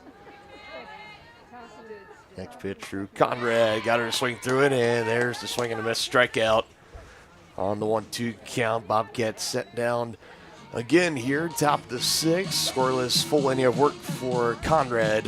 On in relief for Johnson County. Your home is your sanctuary, and it deserves to look its best. Whether you're looking to update your interior, spruce up your exterior, or give your cabinets a fresh look, trusted residential house painters Absolute Painting are here to help. At Absolute Painting, they specialize in providing top-notch home painting services to homeowners just like you. Their team of professionals have years of experience and the skills necessary to transform your home into a beautiful, welcoming space. Call for a free quote today. Absolute Painting, where quality is absolute.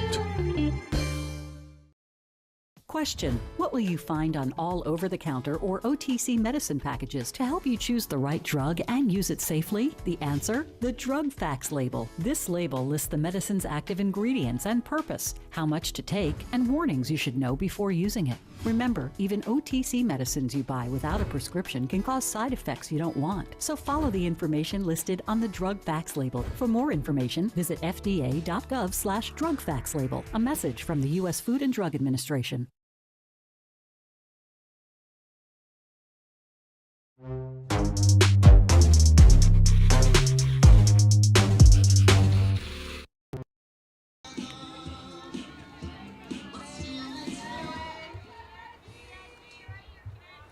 Gracie Ramsdale lead it off before we go back to the top of the order. Burkhart and Jefferson.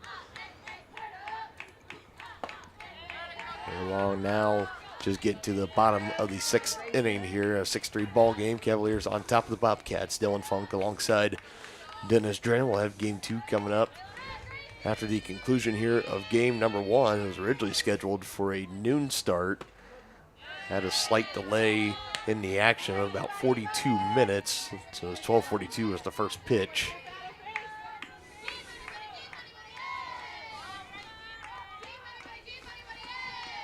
Ramsey behind the count, 0-2. No. Next one, tried to make contact but couldn't do it. Or the strikeout. Left fielder number 3, Taryn Burkhart. It is still Schmitz that's out there. We said that Hyatt was in the bullpen. I believe she was still out there, trying to warm up a little bit. Maybe not. Can't fully see around the Johnson County, the visiting dugout to see if she's still out there or not. But given this is the bottom of the sixth inning, they might just leave Schmitz out there, try to close it out, try to make the comeback. They'll need at least 3 runs at the top of the 7th, where things currently sit right now, to keep the game going.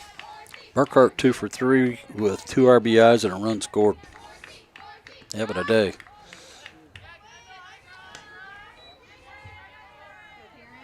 Missing contact there again for Taryn Burkhart. No balls, 2 strikes.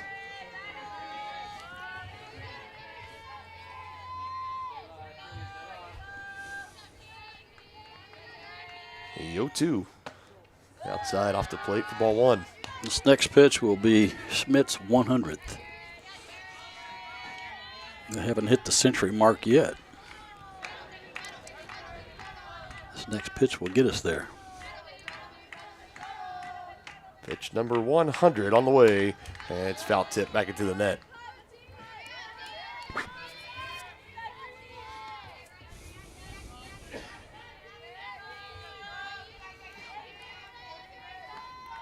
Pitch count's tending to be a little bit much higher here in softball than you would see in baseball. Oh, yeah, because of the motion. Still a lot of pitches. 2 balls, 2 strikes to count now to Burkhardt.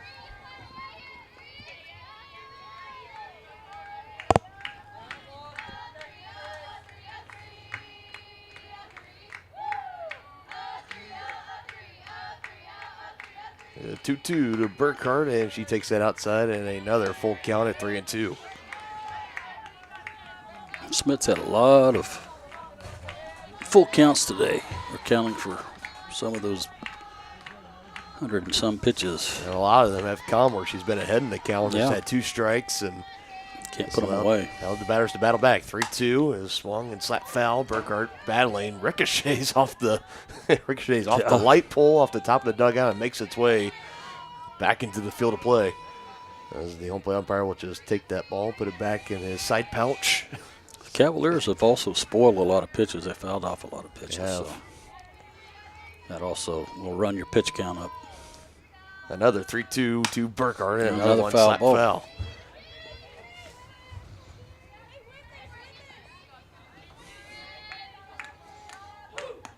Smith's definitely a workhorse for the Southeast Community College team. Like the Jordan Lyles of the team, just eating innings as she goes along. Third straight 3-2 pitch. This one kept in fair play down the third base that's line, a nice reaching play. out for it. She caught that. She did catch that. What a play out in That's left a really field. nice play by the left fielder. Seen plenty of Smith. great defensive plays in this game. Add that to the reel.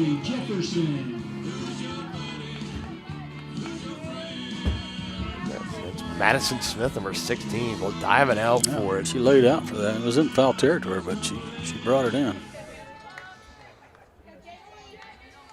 It was pawing its way. It looked like initially in fair territory. If it would have landed, it would be in foul, but yeah, it was slicing. Smith able to extend and bring it in. Just below the zone at the knees for ball one to Jaylee Jefferson. Jefferson walked, doubled, and scored both times. Her last time up, she lined out really hard to the third baseman.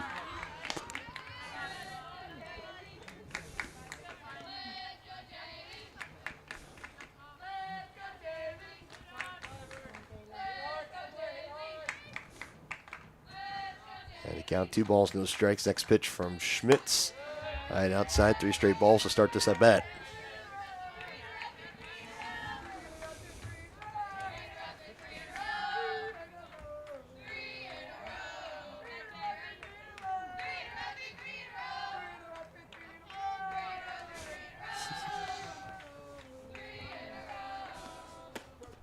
That one in.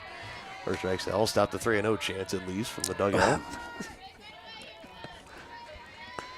So let's see if they go to 2 in a row.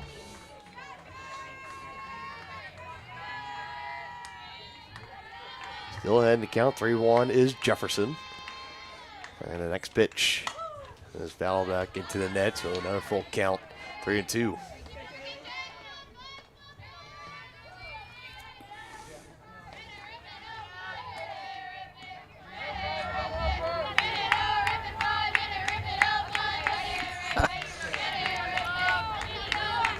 They don't stop. It's, I tell you, full effort the whole time. 3-2. And got her to swing and miss. And that will wrap things up here in the bottom of the 6th. Cavaliers take a 3-run lead to the top of the 7th, looking to close out game 1 against the Bobcats next here on Johnson County Sports Live.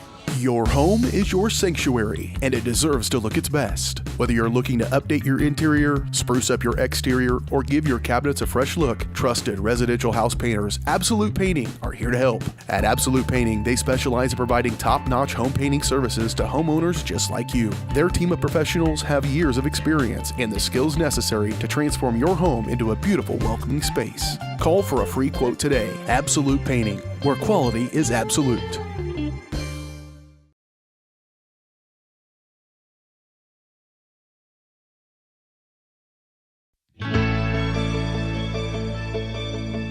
Everyone loves a special occasion to come together to celebrate. The Meadowlark is one of the premier wedding venues in the Kansas City area. But it's even more. Beyond nuptial and corporate events, the Meadowlark is now bringing live music to the area. Come enjoy a night of dinner, drinks, and entertainment without waiting for an invite. Follow Meadowlark Events-Live on Facebook for upcoming shows. Now you have even more reasons to celebrate at the Meadowlark. Final 3 outs for the Bobcats here. Need 3 runs to plate across to at least take this game onto the bottom of the 7th as Conrad's first pitch high and inside for ball 1. Smith's 2 for 2 today. She's singled and doubled. Going 100-plus pitches in the start in the circle here in game 1. 112 to be exact. Looking to go 3 for 3. She's ahead in the count. 2 balls, no strikes on Conrad. That one's low and in the turf, or the dirt, turf, whatever you want to call it. Do you have a preference? I'm preferring either natural grass and dirt, or I know you never really had the chance to play. Yeah, I always played on dirt.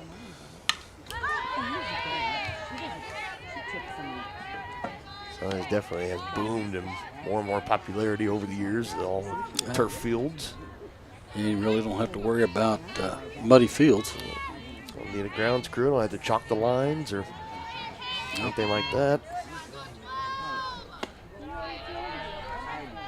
Another pitch taken downstairs by Schmitz. 3 balls, 1 strike.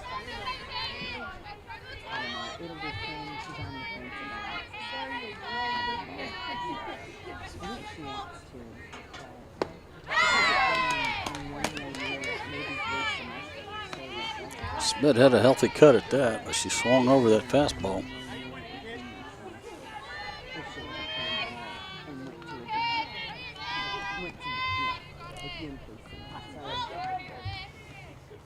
Three, 2 from Conrad. Ooh. Yes, getting a piece of it. Yeah, she was on that pitch too.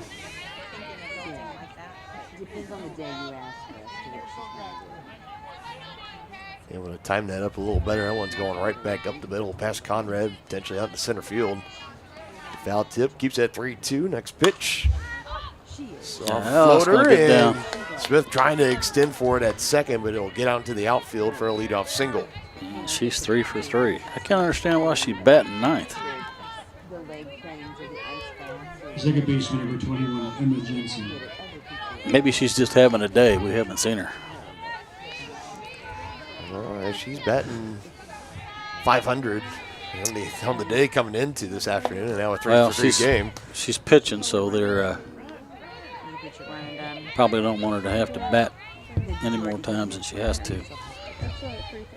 She is on first. That throw from Archdeacon got away from Edgar at first, but she just raised that average today with a 3 for 3 day. Yes. Drops down in the zone for strike 2. Good breaking pitch from Conrad into Jensen. Coolhane on deck. Runner at first, 0-2. Next pitch through Conrad. Doesn't put her away. It's upstairs, 1-2.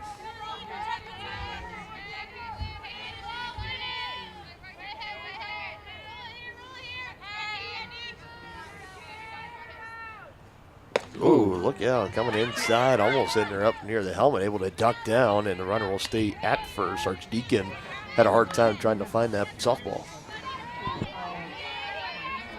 Did a good job knocking it down.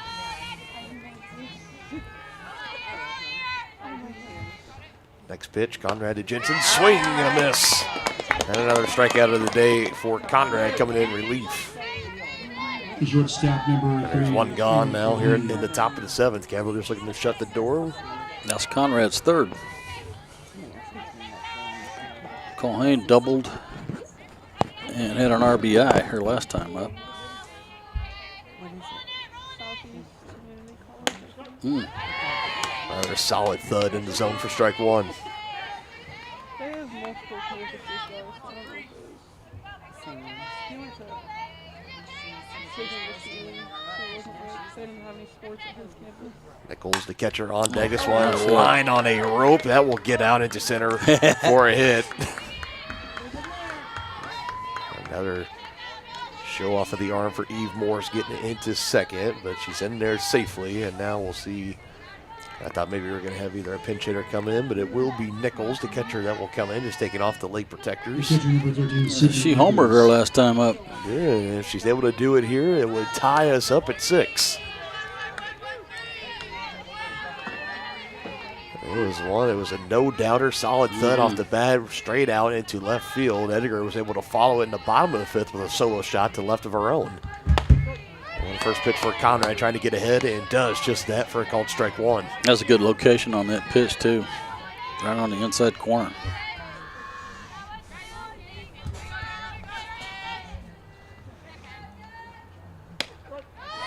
Another one in the zone, strike 2. Runners at first and second. This will be a big out number 2. She's able to turn her away. This is the first time Nichols has faced Conrad in the circle. Got that last home run off of a reverse sack. The 0-2, low Archdeacon. Great job keeping it in front of her, holding those runners at first and second.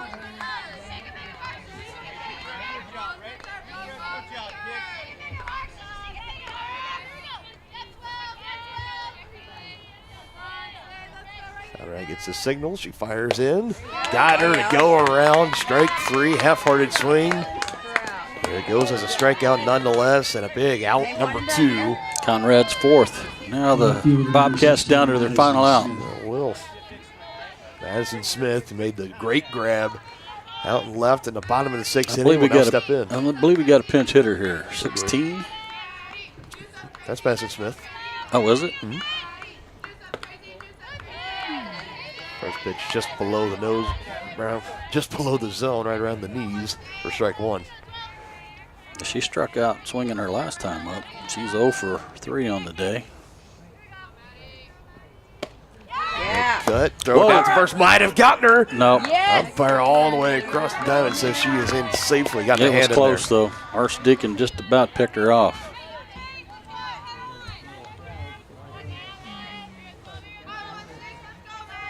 One ball, one strike, 2 gone. Next pitch from Conrad. Just misses the zone. No, it was a strike. There it is, okay. Kind of a delayed call there. A little bit. Now they're down to their last strike. 1-2, swing and a miss, and Conrad slams the door, and that will do it in game 1. Cavaliers 6, Bobcats 3.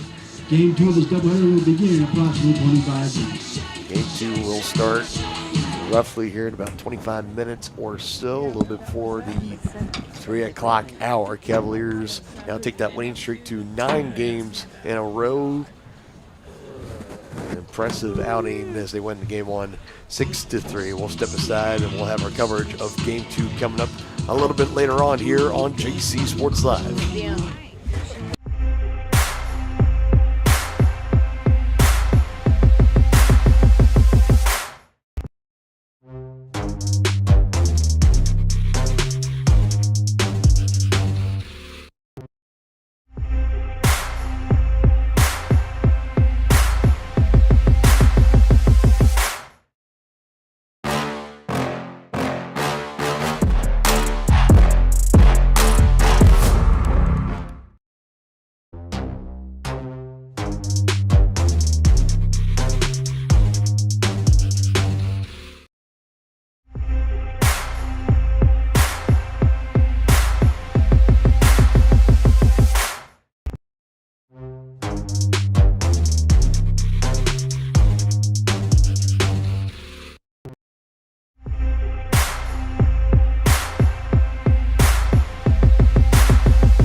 right here. Ties us up, a 2-run shot. Wild pitch gets by the catcher, and the go-ahead run will come across. Full count, 3 balls, 2 strikes, and swing and missing.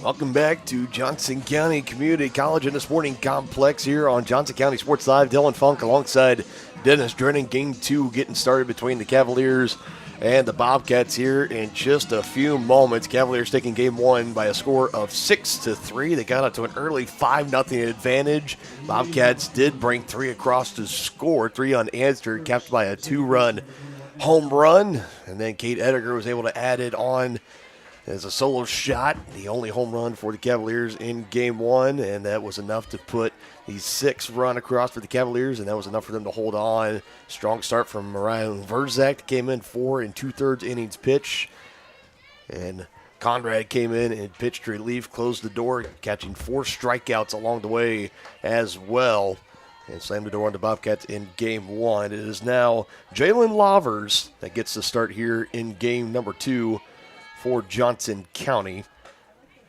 She had 3 starts coming into today, a 2-1 record, 10 2/3 innings pitch, a 6.56 ERA, the whip at 1.88, just about a touch, a little bit higher, maybe where she would like to see it. She does have 10 strikeouts on the season. Our last start, it came on March 2nd, so just this past Saturday against State Fair Community College, where she did pick up the win in that 3 innings pitch, 1 hit.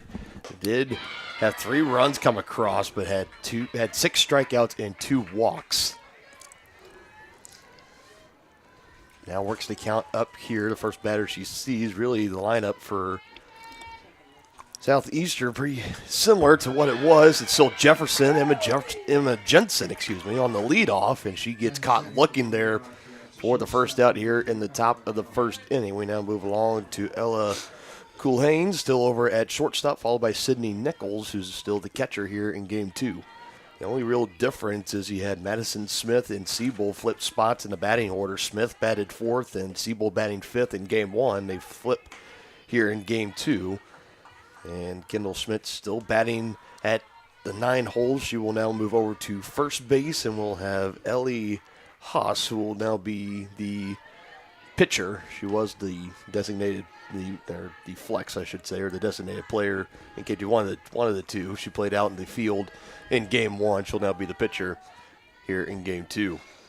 Colhane was 2 for 4 in game 1. She had a single, a double, and a run scored.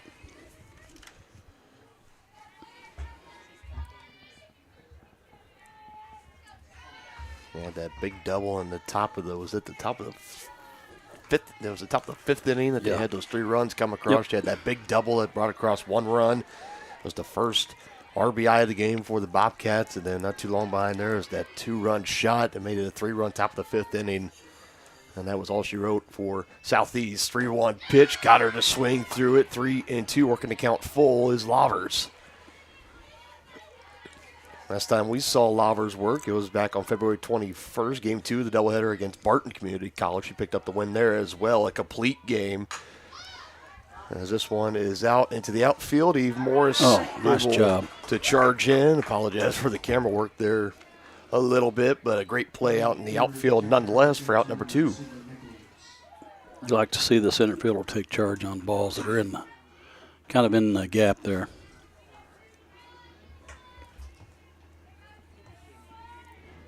And still Eve Morris out there in center field. Kaya Cordell over in left field. And Tara Burkhardt moves back over to right field. She was over in left in game 1.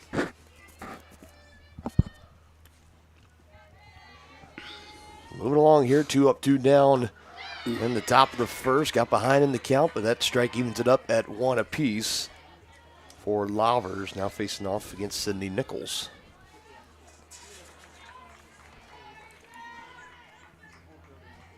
Nichols had that big 2-run homer in the fifth inning. Lavers gets her to pop up out there. This time Burkhart and Wright able to bring it in, and it's a 3-up, 3-down inning in the top of the first for Jalen Lavers, looking for our first run as we go to the bottom of the first here in Game 2 between the Bobcats and the Cavaliers on JC Sports Live. Your home is your sanctuary, and it deserves to look its best. Whether you're looking to update your interior, spruce up your exterior, or give your cabinets a fresh look, trusted residential house painters Absolute Painting are here to help. At Absolute Painting, they specialize in providing top-notch home painting services to homeowners just like you. Their team of professionals have years of experience and the skills necessary to transform your home into a beautiful, welcoming space. Call for a free quote today. Absolute Painting, where quality is absolute.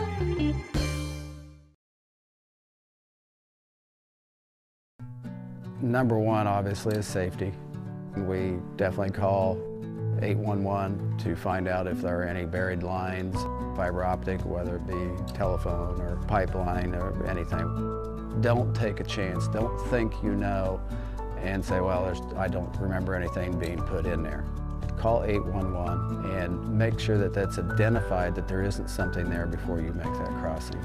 Because in the end, we want everybody going home.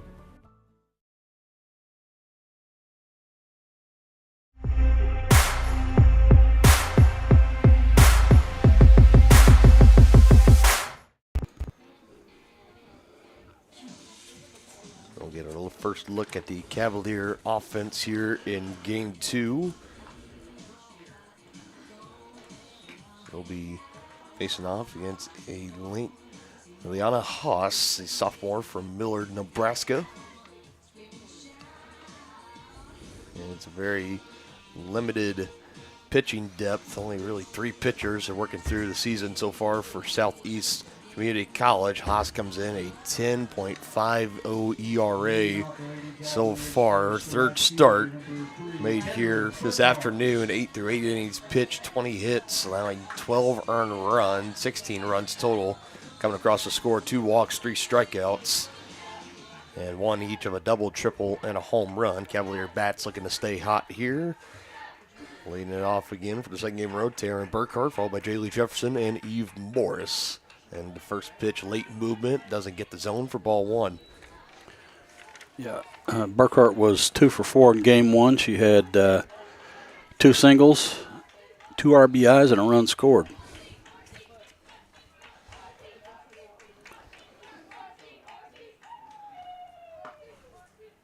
Pitch well outside again, 2 balls, no strikes.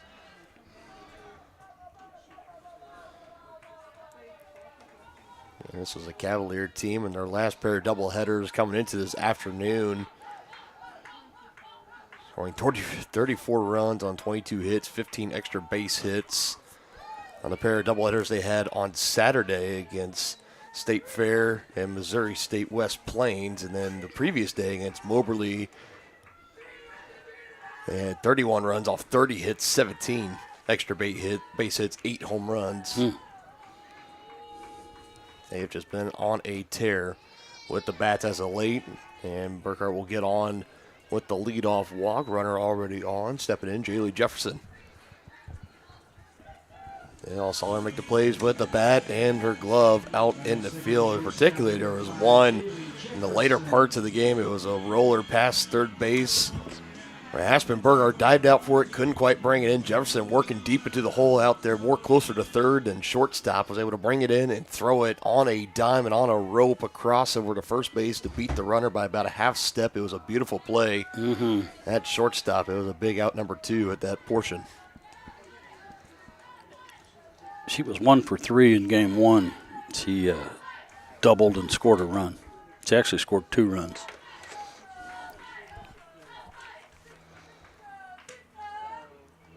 Next pitch he sees high and outside, works the count, 1 ball, 1 strike.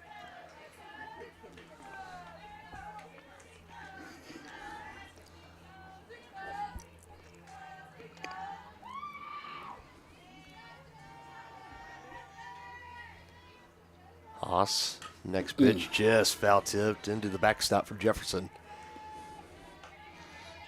Late movement there, just moving its way around the bat, just getting a piece of it. Fouled it straight back, though, so she was on it. Count now, 1 ball, 2 strikes. Haas's next pitch is swung on, grounder over to Possible second. double play. Will go to No, they're not going to get her. And she will be safe at first base, and there'll also be safe at second. So the she didn't get the bag. Done. She must have missed the bag. It was looking pretty bang bang, and Burghardt just got in there in time, and now we're going to see the head coach for the Bobcats. He's going to walk out there. He wants a conversation of what exactly did the field umpire see there. Me too, because that throw was there in plenty of time. I mean, the only thing it could have been is that she missed the bag. A halt play for a moment. He gets his explanation going back to the dugout, and that's what it's going to stand. So now runners at first and second, nobody gone. As Jefferson is going to get on, scored that the fielder's choice on that. Yeah, it's a fielder's choice, and man, they didn't give her. Well, we don't have errors here, but I think that was an error on the second baseman for missing the bag. Now both runners advance on a pass ball by the catcher.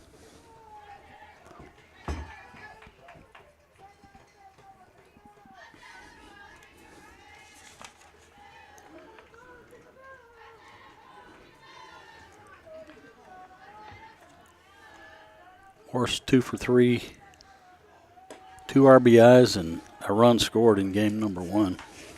She was hot.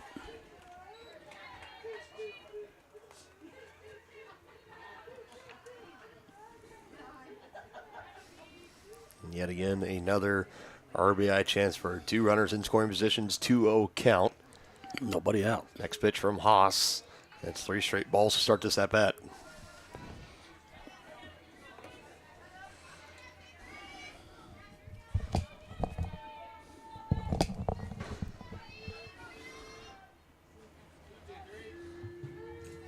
Trying to avoid walking the bases loaded if you're Haas. The 3-0, and she does just that.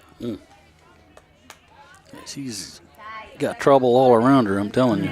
It's our first time we've had bases loaded for either team this afternoon. Another big spot for Aspen Burkhardt, the leading RBI getter for the Cavaliers. And with 0 gone, this is a really high percentage chance for her. 1 for 3 in game 1 with a double, but she was stranded out there. First pitch catches the outside portion of the zone for strike 1. So far, not seeing a lot of velocity from Haas.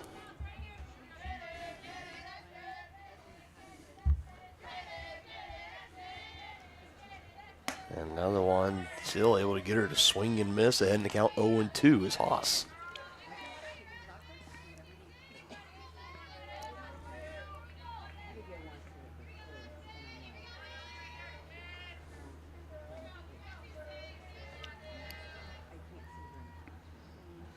Next one, solid contact out there that towards might be a grand center. slam. And it will be a grand slam. It goes into the tree. And it is gone. 4 will come across to score. The Cavaliers pick up where they left off in game 1. And a big grand salami for Aspen Burkhardt. Home run number 6 on the season. Still nobody out.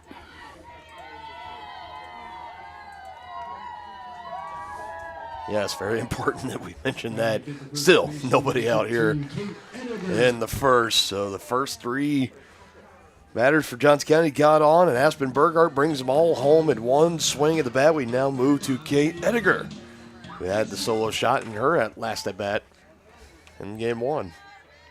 Yeah, she was 2 for 3 with a double, a home run on RBI, and a run scored, obviously.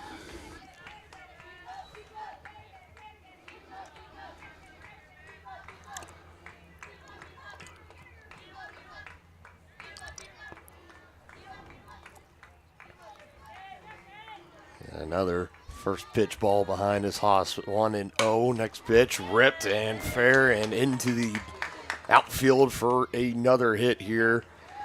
Keeping the line moving. Kate Ediger, she makes her way over to first.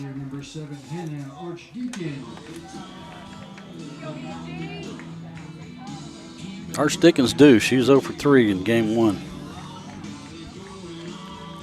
Oh, and this might be the end of the day for Haas here, and it will. Wow. It doesn't even get one out. Tough outing. Doesn't even get through a third of an inning. Gave up the grand slam and making her way right over to the dugout. A frustrating appearance nonetheless. We'll announce the pitching change on the other side. And Aspen Burkhardt, grand slam, has the Cavs up 4-0. Still looking for our first out here in the bottom of the first. Strode Orthodontics is creating beautiful, healthy smiles. Dr. Claire Strode and her staff have decades of combined experience, offering clear and metal Damon smile braces and Invisalign clear aligners for teens and adults. Dr. Strode tailors your treatment to meet your specific needs with 3 convenient locations in Olathe, Overland Park, and Spring Hill. Strode Orthodontics is ready to give you the beautiful smile you've always wanted. Call for your free no-obligation consultation, 913-491-3400, or visit StrodeOrtho.com.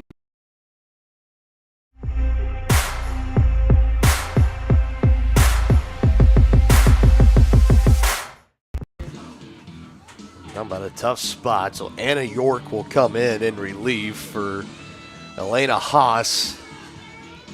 I mean, I don't even when you're looking at the score, when you're putting this in, usually because when you look at the innings pitch, you just put 0 for Haas and even make it through a third of an inning. Right, yeah. I mean,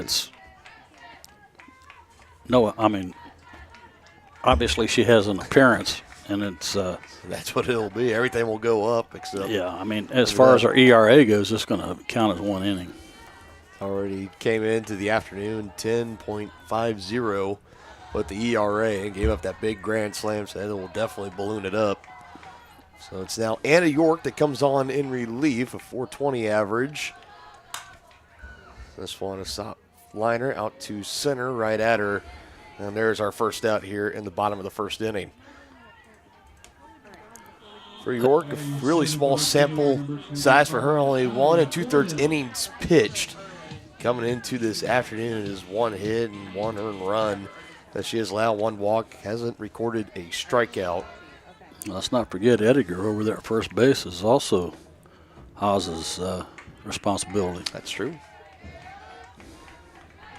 York comes in, gets the fly out from Archdeacon. First time in the afternoon we've seen Kaya Cordill in for the Cavaliers. She is out in left field here in game 2. That pitch low and outside, runner going to second. Got her.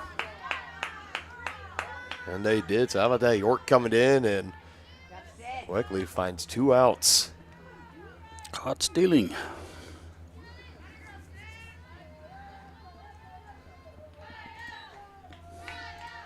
And now the bases turn empty for Kaya. 2 gone. Next pitch low and outside, lays off it for another ball. 3-0.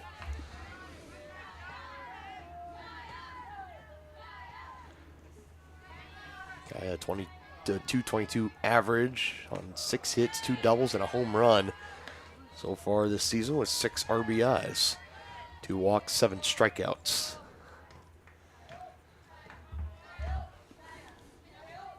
York finds the first strike, 3-1. Next one pulled by That's going to get in the hole. And that will out into right field. Another base hit, keeps it moving along for the Cavaliers. It'll be Ryan Pinkerton. That'll be up next. She hit that right off the handle, too. But it found a hole. It's a line drive in the scorebook.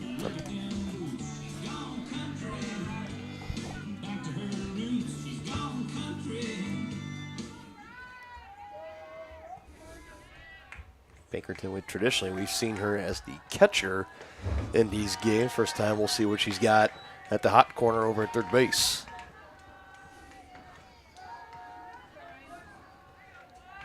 .389 average on 7 hits and 1 RBI. So there's been a lot of singles. That's down. She's going to get another one here as it will go into right. They might wave her around, and they will. They're going to send the runners around. As she will hold up at second base. Kyle will move up to third. And the Cavaliers still making noise here with 2 gone. Now it's just a leg it out double there. Yeah, the right. She saw the right fielder. The play was right in front of her, so she saw the right fielder bobble it, and she never slowed down.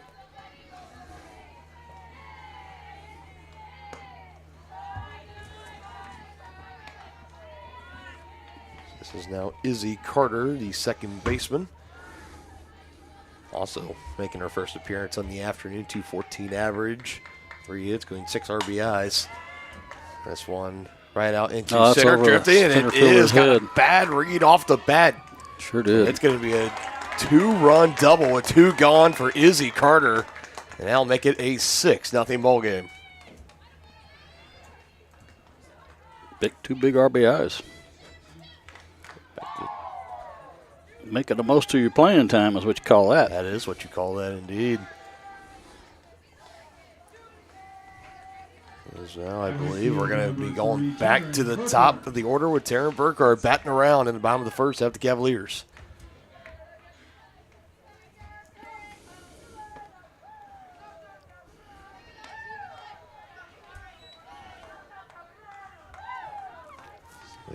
We've seen a grand slam. We've seen the home run, of course. We've seen a Little League home run, a single and a 3-base error. We've seen now a team bat around in an inning. I'm starting to run out. I mean, is there any kind of unorthodox things you don't see a whole lot that we haven't seen today? I mean, not yet. Starting to.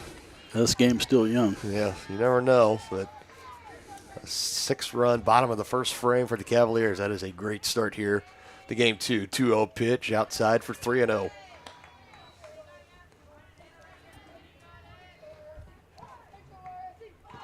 Bobcat pitchers. This is York. That's out there now. He's having a hard time really trying to work around the strike zone. 3-0. See if she dishes up here. And it's another 4-pitch walk for Burkhardt. The shortstop, number 5, Jaylee Jefferson.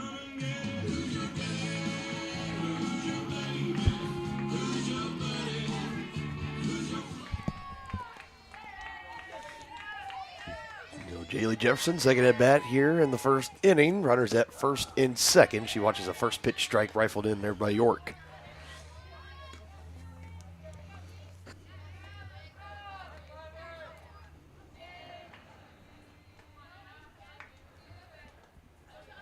Next one, swings at it over there in right field. Right fielder at the warning track, and it's not going to matter. That one goes over the wall. Holy cow. And it's 2 home runs in the bottom of the first inning. The grand slam for Burkhardt, and now this one a 3-run shot for Jaylee Jefferson.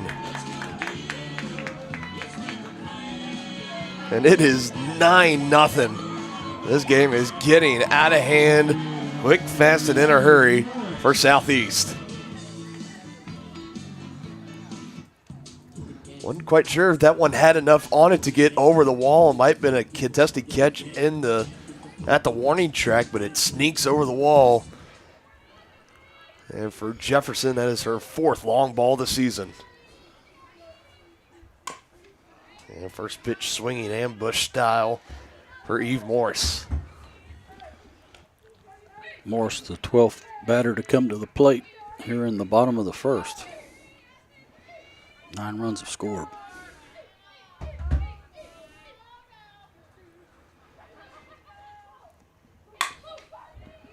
It's going to be a tough play if she makes it. Got to make a big throw, beating it out down the line and in safely on an infield hit is Eve Morris. The designated player, number 26, Aspen Burghardt. So Burghardt will step in, had the grand slam. Now here's something you don't always see is 2 home runs in 1 inning by the same player. Might as well cross that off our list if we can do it. We'll see. Gets away from the catcher. Morris will go ahead and advance up to second.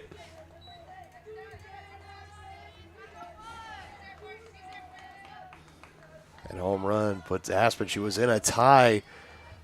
Team leading home runs with 5. Came in with the tie with Eve Morris. Now puts her back in front, leading the team with 6. Another one high and upstairs for ball 2.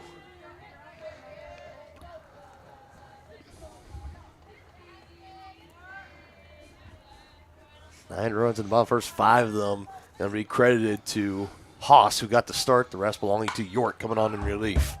And this one fouled out right around the Johnson County dugout.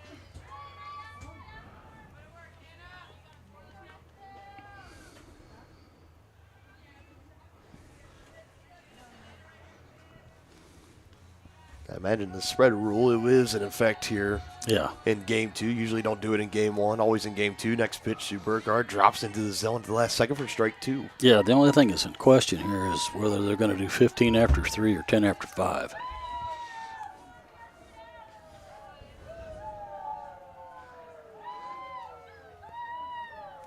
Blues continuing to break out here. Burkhardt over to short.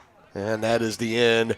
The bottom of the first inning. Cavaliers pour it on in the bottom of the first. 2 home runs and 9 runs coming across for Johnson County, breaking this one wide open on JC Sports Live.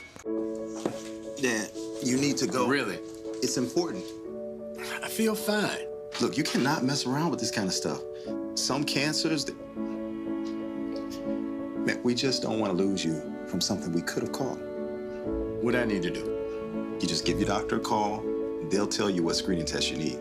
Fine. Can I have my pie now? Oh, man.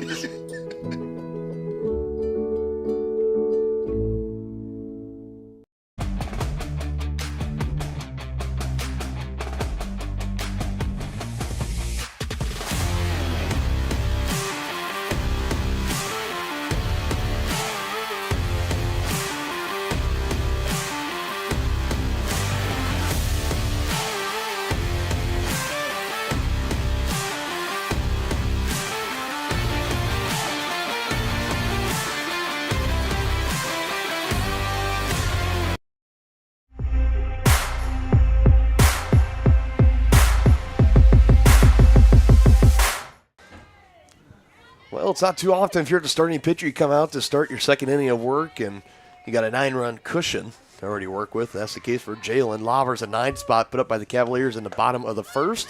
She'll face off against Siebold, Smith, and Hyatt, 4, 5, and 6 hitters for the Bobcats here. Dylan Funk alongside Dennis Drennan. Cavaliers taking game 1, 6-3, and are well on their way to sweeping in the afternoon and taking that winning streak up to 10 games in a row.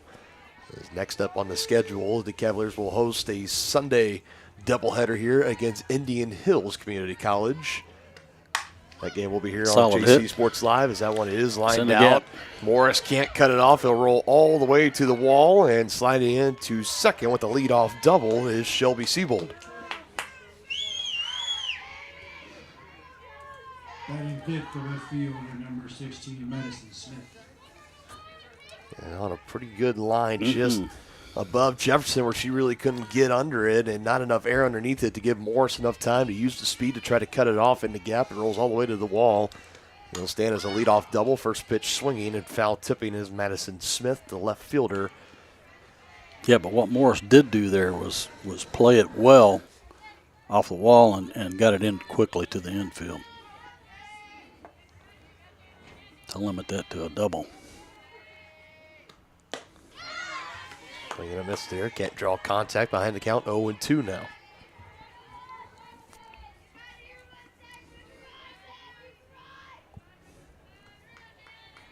Lavers trying to shake off the lead off double. Gets the sign, now delivers to Archdeacon, but it's another one foul tip. It stays 0-2.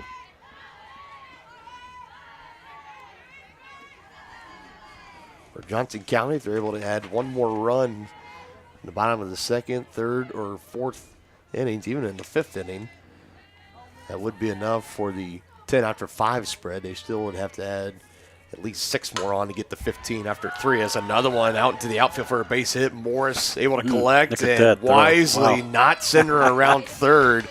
Paying respect to the arm of Morris as he saw it not even on a hop from center. Brought it to the dish to Hannah Archdeacon. They'll keep runners at the corners for the Bobcats, but that's back-to-back now, a leadoff double followed by a single. Not often do you say a leadoff double followed by a single doesn't result in a run. But when you have a gun like Morris out there, she could have been DOA, dead on arrival at the plate. First pitch foul tip by Hyatt. And maybe that's 1-2 because it was lined so hard from Smith. Yeah, it was hit hard. That it went right to Morris. If it's even just a little bit softer of a touch, a little bit, not it's hit on the screws. Yeah, and a good outfielder will know if that ball is hit well. She's got the runners, in front of her so she can see how far along they are. She made a really good throw.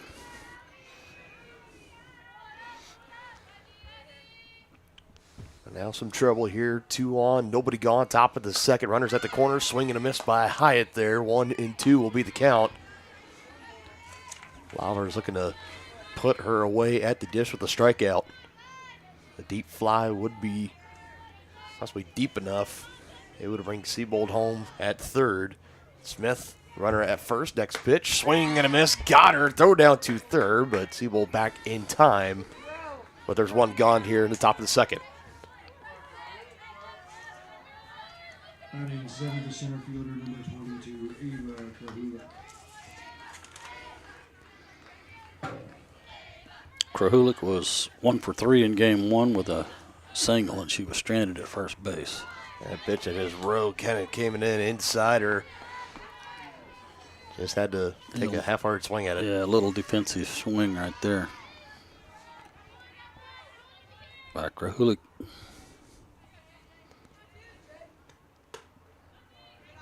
Just upstairs for ball 1. It's 1-1 count.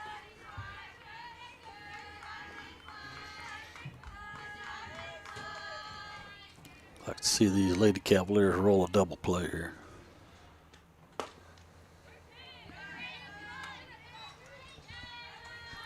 It's one of the things we haven't seen yet No, today. haven't seen a double play today. Seen a couple of tries, a couple of close ones, but haven't been able to close it out. Here's the 2-1 from Lovers. High and upstairs, ball 3.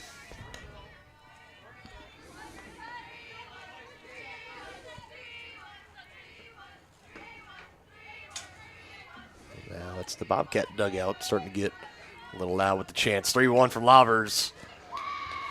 Gets away for her. And the bases will now be loaded still. 1 gone in the top of the second. Artsekin calls for time as the infield will come in and have a conference inside the circle. Folks, don't forget later on this week here on JC Sports Live, we'll have the conference opener for the baseball team here at home on Thursday starting at 1 o'clock as they will host the Neosho County Panthers.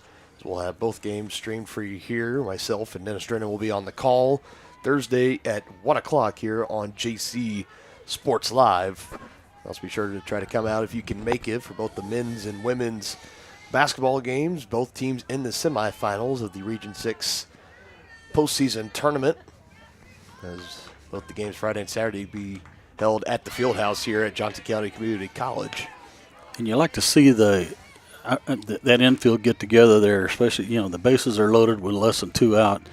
And, they're talking about where they're going to go with the play. And it's just good softball, good leadership there by the Cavalier infield.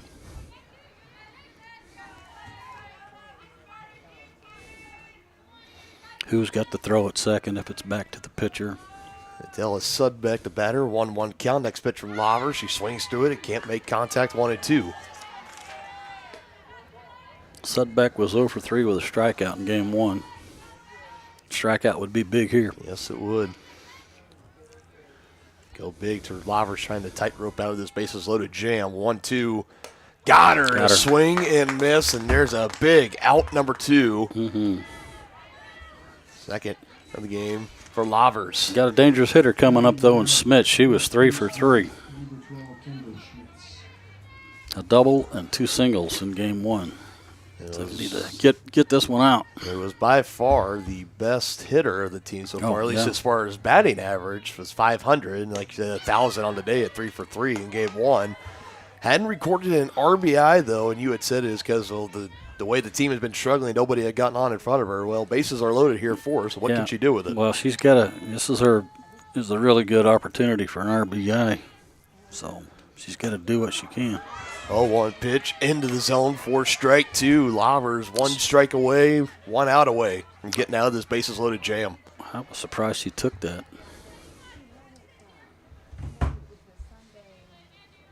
There's the 0-2. Ooh, almost got her looking just below the knees for ball 1. I like the location of that pitch because if Schmidt swings, it's going to be a ground ball.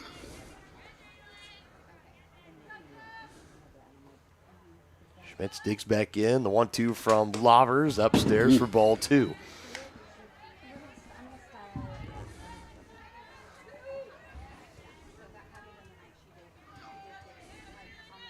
The most crucial at-bats for the Bobcats, really, on the day right now. You saw 9 come across the bottom of the first. Bases loaded, 2 gone. Another one low and inside. Count is now full at 3-2.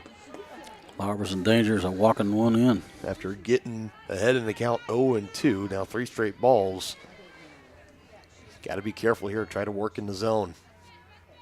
Yeah, you got a dangerous hitter, though. You don't want to give in. Whoa, boy, that was close. It was close, but off the dish, so a run will be walked in. Bases will still be loaded. It's now 9-1.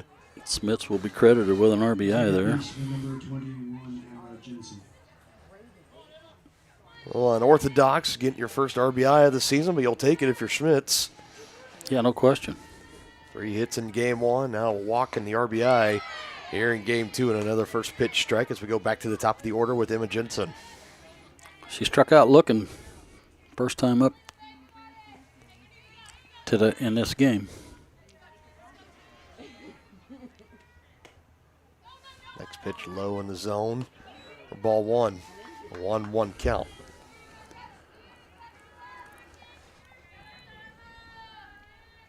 Feels like we should already maybe have about 3 innings of work already in the books, but 9 runs in the bottom of the first, and this top of the second kind of dragging along here. It was a leadoff double and a single to get things started for the Bobcats, and eventually have worked their way around to having the bases loaded. A run's already walked home, 2 gone. Next pitch from Lovers. Way upstairs, Archdeacon able to snag it down. She saved a run right there. If that gets by her mid, definitely is going to be bouncing off the net, and it's going to be a wild pitch. Archdeacon keeps it down. Count is now 2-2. And the next one to Jensen. Now this one gets away. Runner will score. Runner advancing up to first, but looked like she may have been. Is the count 3-2? I say that was ball 3, so now it's 3-2. Yeah. Run does come home to score regardless. That will stand. Yeah.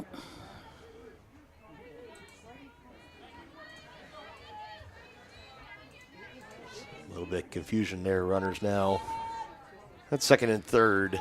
Advancing out the wild pitch. Next one from Lovers. That one got her looking. And the third out finally in the books for Johnson County. Give up 2. And the top of the second. As we go back, Cavalier bats back up next on JC Sports Live.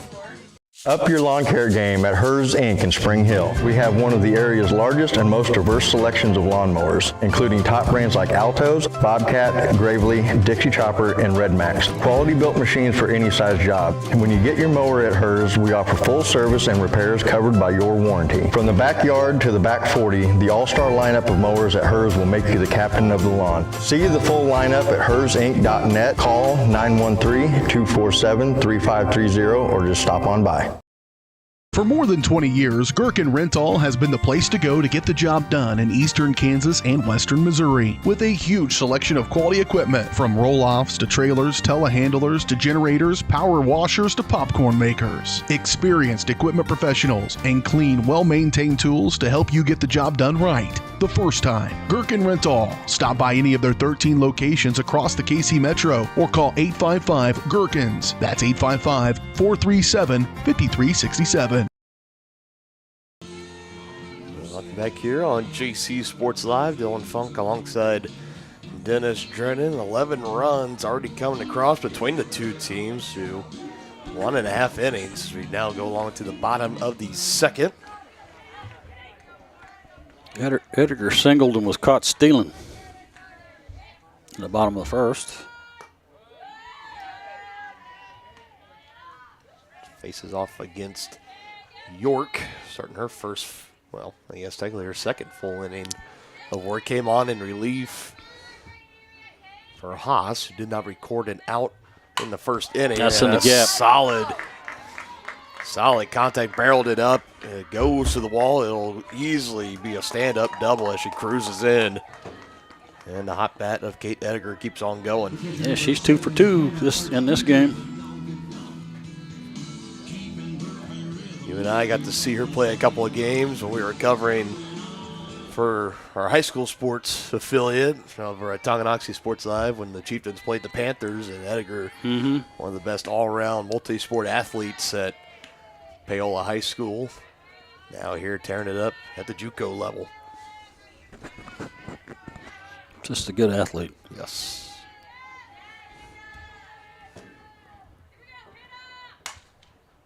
First pitch from Archdeacon, drifting foul. It lands in the visiting bullpen.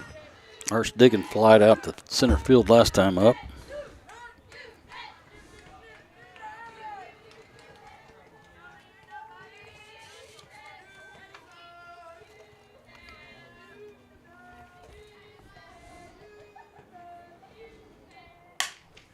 On right at the shortstop for a loud out number 1. Left fielder number 25, Kaya Cordell. Well, softball can be a cruel sport sometimes. You feel like you hammer one, and it's going to be a hit. Instead, it's right at somebody in the field. Sometimes you hit it off the end of the bat or the handle, and it finds a hole. Hit well, but right at the second baseman. Back-to-back pitches or back-to-back ground, fly out and a ground out. And that's 2 gone. Run moving on up to third is Edgar. Number 9, Ryan Pinkerton. Ryan Pinkerton will now step in for her second at-bat. She doubled and scored last inning.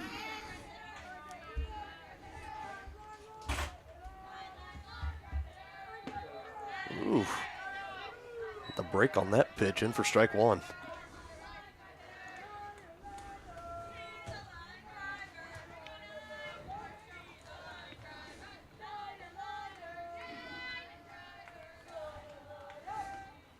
Pitch. That one upstairs, not in the zone. 1-1 count.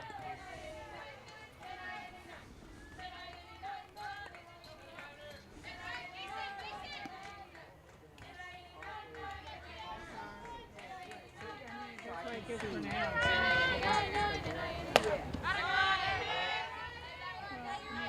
and miss, do it. 1 ball, 2 strikes.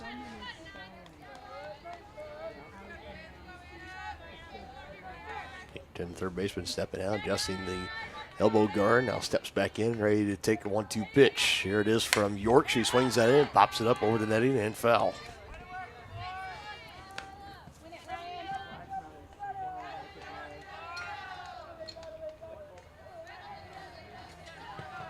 Cavaliers supporting the home gray unis here this afternoon. Bobcats, blue jerseys, white bottoms. This one's lined out into the outfield. Will it get down? And it will, and it will make its way to the wall. Another RBI. That one will land for Ryan Pinkerton. Second baseman number 17 is and the Cavaliers are officially in double figures here this afternoon. 10 runs here in game 2.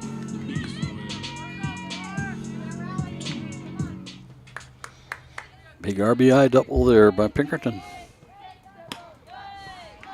And again, with 2 gone in the inning.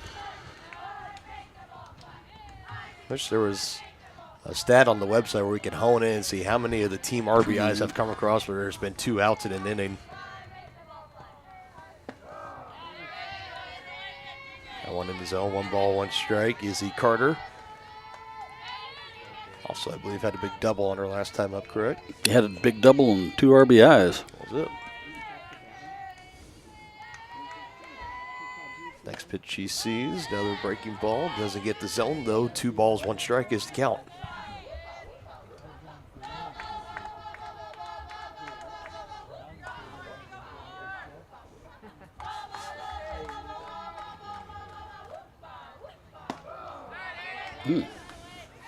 Well, must have caught the outside corner. Must have gotten in there a little late.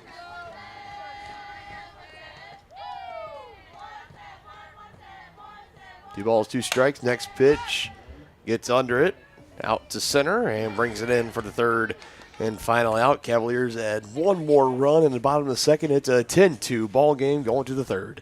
What would happen if I had to pick up the phone, call 911 for one of my family members or one of my neighbors? What would I do if no one was on the other end to respond? What if there was no 911? So you can be a part of the solution. Anybody can be a firefighter. Male, female, younger, older. We have school teachers. We have leaders in business. Is me, you, anyone that wants to be. There is no typical firefighter.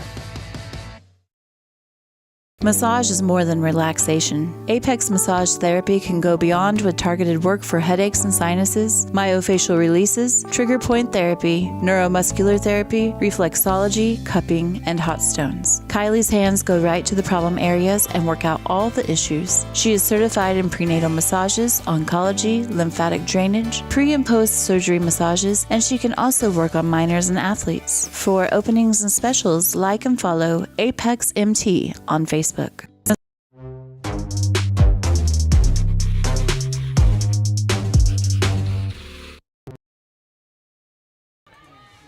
Calhoun flied out to center her last time up. Leading off here in the top of the third. Right back at us. Things coming right back through our camera to the viewers watching back at home. Thank you for joining us this afternoon. Our doubleheader here on Johnson County Sports Live.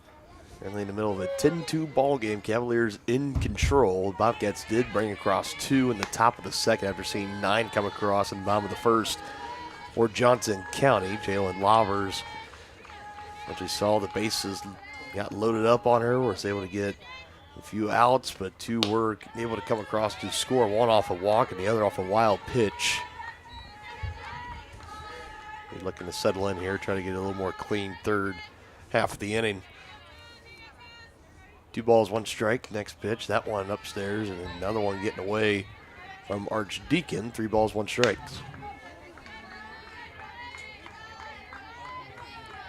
Archdeacon saved a run last inning on a pitch very similar to that one. Good. They would snag it down with their catcher's mitt and hold on to it. A 3-1, and another one high and upstairs.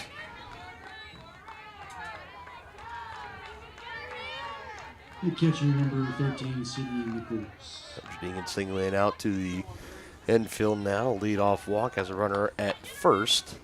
As we go along, Sidney Nichols, the catcher, will step in. Shelby Siebold, the third baseman, on deck. I think she's a double play candidate, so maybe we'll see it here. Solid velocity on that one in the inner part of the zone for strike 1.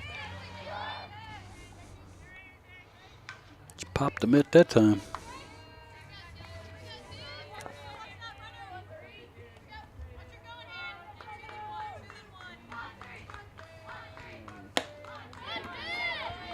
We've seen plenty of pop from Johnson County pitchers this afternoon between Vernzak and Conrad and now Lavers.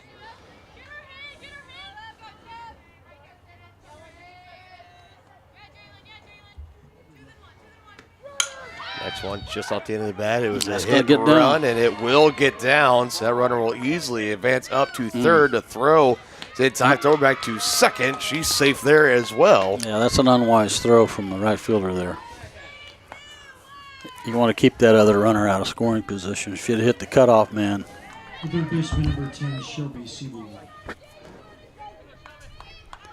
Not to be.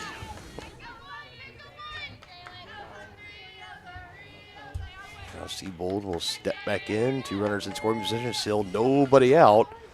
And more opportunities to chisel away at this 10-2 lead right now for Johnson County.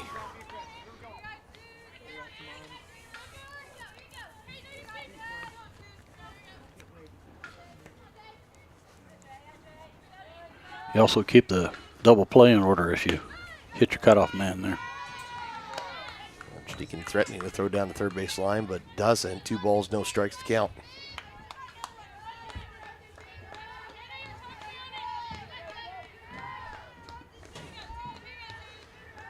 Back-to-back innings with some trouble for Lavers. See what she can do with it here in the third. The 2-0. Just inside for ball 3. 3 straight to start this at-bat to Shelby Siebold.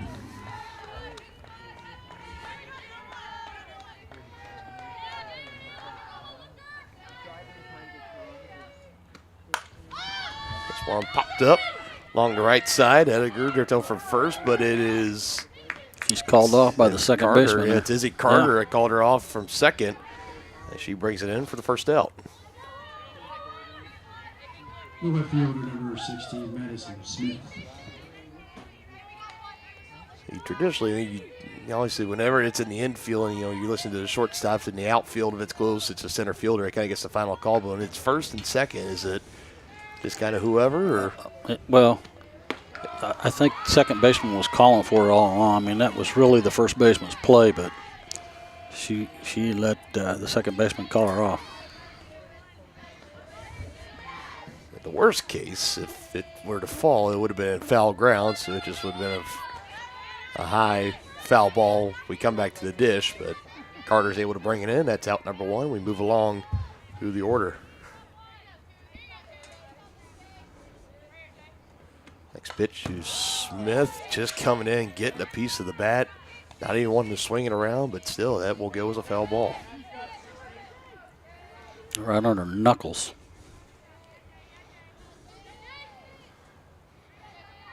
One ball, two strike. Lavers not wasting time. Next delivery. Another one popped up. This out towards right and foul. Grounded. Another play. Able to bring it in, but that does allow the runner to come home from third. Yep. It is now a 10-3 ball game.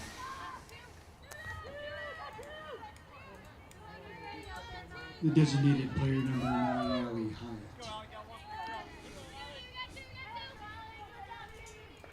It's kind of one of those tough things. I think you take the out there. Oh, yeah. Always. Especially with the 10-2 lead.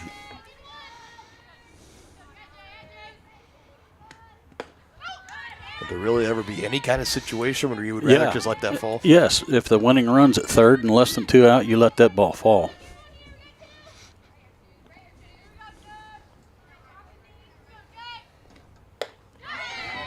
Got her to swing through it. It's Hyatt. Hyatt struck out swinging her last time up.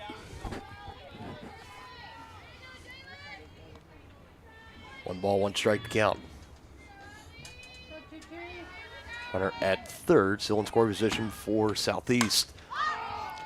Typically what you have in a situation like that, partner, is if you have the winning run at third base, your outfielders are instructed to come in as far as they need to be able to throw the runner out. And if it goes over their head, it doesn't matter.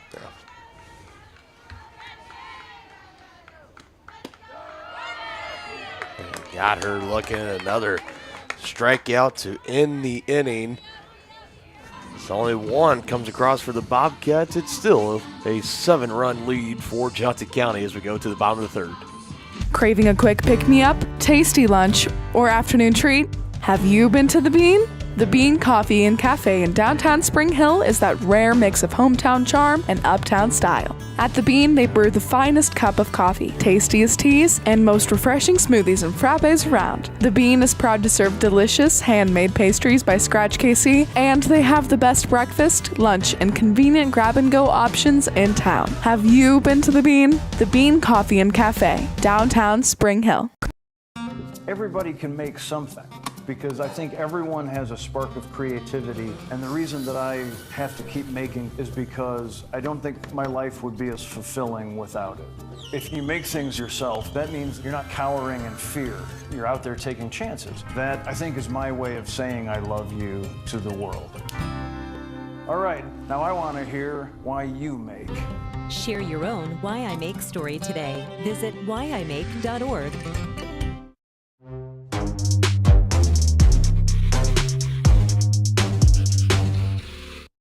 The right fielder, number 3. Alrighty, it's going to be our third time through the order for Johnson County. Taryn Burkhardt, the leadoff man, will get us started here in the bottom of the third inning. Jefferson and Morris right behind her, still going up against York. The third pitcher used this afternoon for Southeast. Yeah, and Burkhardt walked and scored both times in the bottom of the first inning.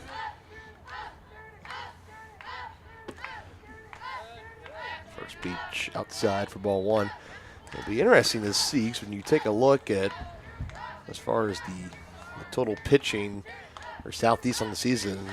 We have seen all three pitchers that have recorded any stats so far this season, York, Schmitz, and Haas. So if York goes out there, if Jota County, again, if they were to put up another 9-run inning or, if, another inning, really rough her up, I don't know if there's really any kind of relief pitching left to put in, or if they'd have to resort to maybe start getting into position players, getting out there and pitch. And I don't know how many pitchers they have on their staff. There's only been 3 that's been listed so far of making any appearances. Oh, had her fooled on that breaking pitch, off speed. This is the 14th game of the season for the Bobcats. The swing and the miss there makes it now 2-2. Darren Burkhardt.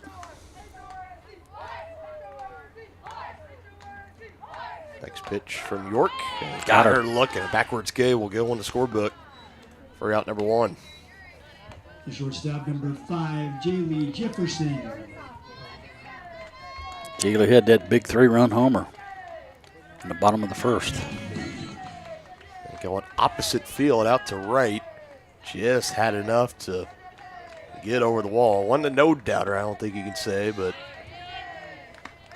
we'll take it nonetheless. Yeah, they call those wall scrapers.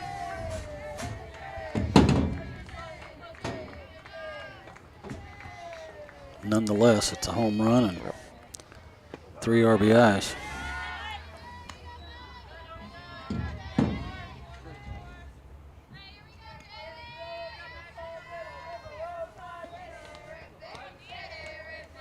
Strike there to get back into count 1-1. Next pitch from York, swung on by Jefferson. Oh, nice play by the shortstop. First. Oh, he wanted to call her safe, but he called her out. Close play.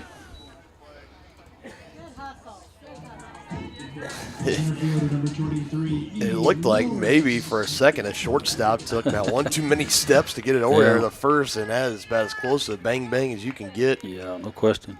Without the help of instant replay, at least. He was right there, so. And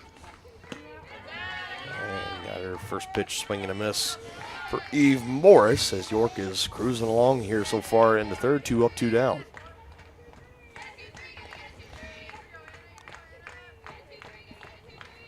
Morris. Oh, that's in the gap. And that will roll to the gap. Morris will go ahead, take the pass, and go up to second. It's a 2-out double. The designated player, number 26, Aspen Burgart. Burgart hit the grand slam in the first inning. Another big RBI out there for her.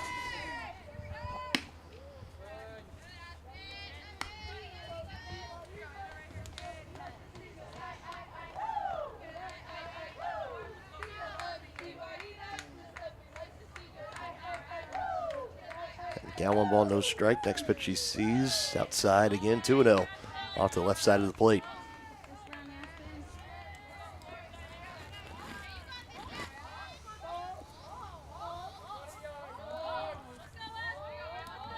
Morris, the runner at second off the 2-out double. Next pitch, Burkhardt swings at it, and it goes up and out of play over the visiting bullpen.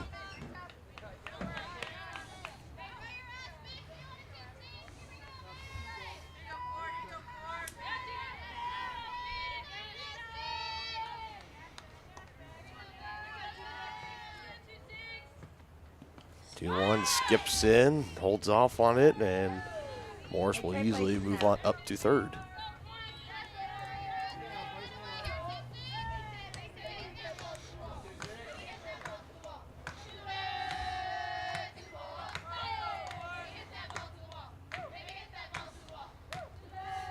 Next one, Burkhardt. Oh, she got all of that. Oh, off the top of the wall.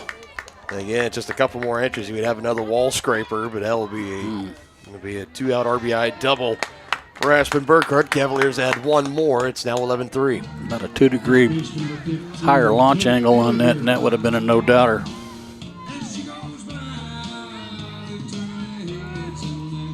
She picks up her 5th RBI of this game. That was the only question. As soon as it left her bat, was it going to be a home run or just off the top of the wall? And this one just off the end of the bat, a little floater out to center, and that will land. Burkhardt being waved around with 2 gone. She will score. Ediger is going to pick up the RBI. Yes, she will. Catcher number 7, Hannah Archdeacon. Cavaliers not done yet. Still going to work here at the bottom of the third. And again, you know, both runs have scored with 2 outs. Everybody could have taken a guess with how many outs there were here. And first pitch swinging, Hannah Archdeacon pops it up and foul. Archdeacon's 0 for 2 in this game. She's flied out and lined out the shortstop. She hit the ball on the screws, but right at the shortstop.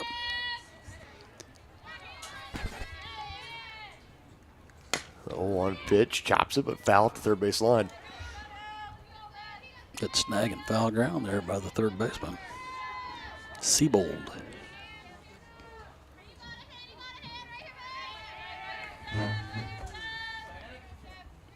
Go ahead, G.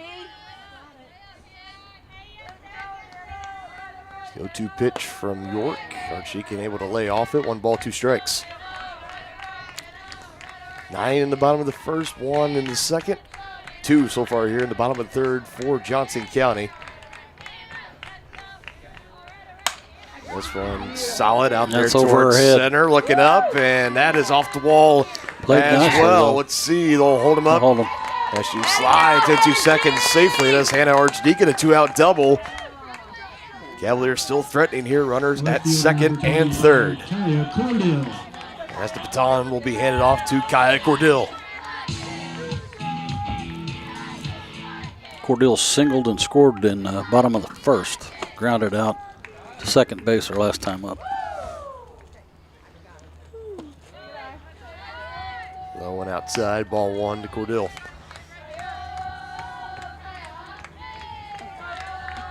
Kaya a chance now start to break out of the Johnson County dugout.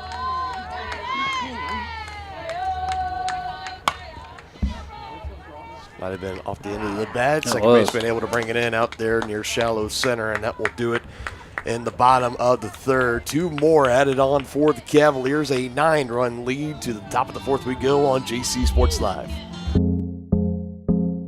Our whole vision of becoming the 4-state agency was because we want to be able to grow with our clients, whether they have a lake house in Oklahoma, whether they're starting a business and expanding into Arkansas. We want to make sure that they're taken care of, whether it's home, auto, financial services, or even life insurance.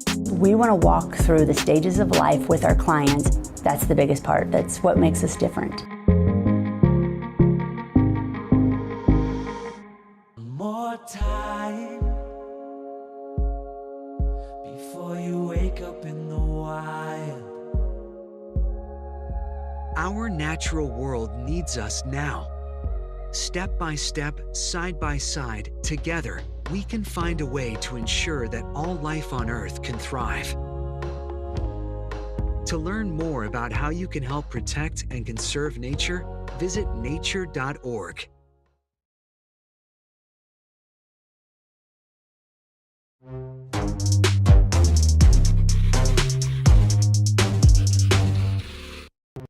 Leading off the Lady Bobcats, 4th, center fielder number 22, Ava Krahulik. Krahulik followed by Sudbeck and Schmitz, 7, 8, 9. Due up here for the Bobcats. Another inning of work where Jalen Lovers has had a scoreless first and gave up 2 in the second, 1 in the third. Has worked herself around a couple of jams in this game so far. This one's solid out there near the gap, and it'll be Taryn Burkhart, the right fielder. They'll bring in her and Eve Morse from center, charging in on it. Good communication out there. That could have been disastrous.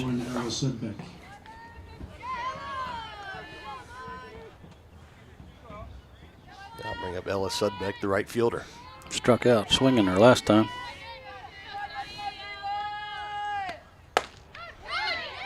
This inside off the plate. The first pitch for Lovers, 1 ball, no strikes. Good velocity on that pitch.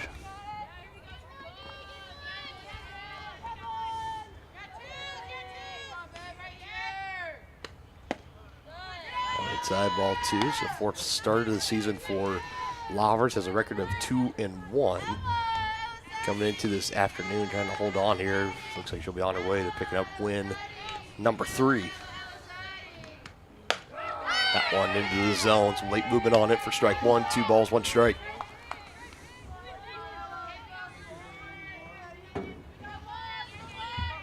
Cavaliers right now a team ERA of the season at 4.79 coming into this afternoon. That one is also low on inside. 3 balls, 1 strike. You want to take a stab at what their opponent ERAs were coming into this afternoon, partner? Oh, you mean the pitching staff for the Bobcats? Right, just opponents in general. That go up against Johnson County. That go up against Johnson County? Yeah, what they're... I'd say 290. No? I'll get a little higher. A little higher? I'll give you one more. 325. Try 9.13. Ah.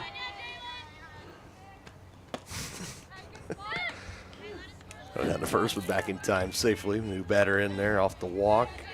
It's Kendall Schmitz. She's really been the lone Bobcat. Hasn't had any trouble at the dish. 3 for 3 in the first game. She did have the walk with the bases loaded in her first at-bat. She got credit with her first RBI because of that. Now ahead in the count here, 2 balls, no strikes.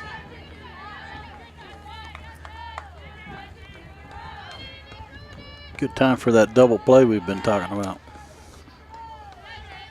We've been trying to speak it into existence. We're trying to. The 2-0 from Lavers. That's in the zone for strike 1.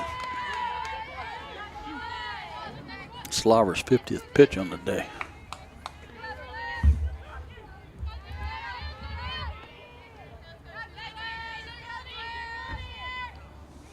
Three and a third. Here's number 51. Way outside. Deacon able to save it, threatening to throw down to first, keeping that runner there. That's Sudbeck.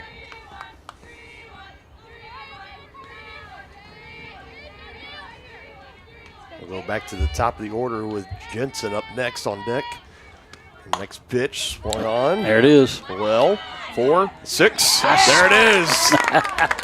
Spoke it into existence. There we go, just like we had drawn up a pitcher's best friend. The 4-6-3 double play wraps us up in the top of the 4th. 12-3 Cavaliers.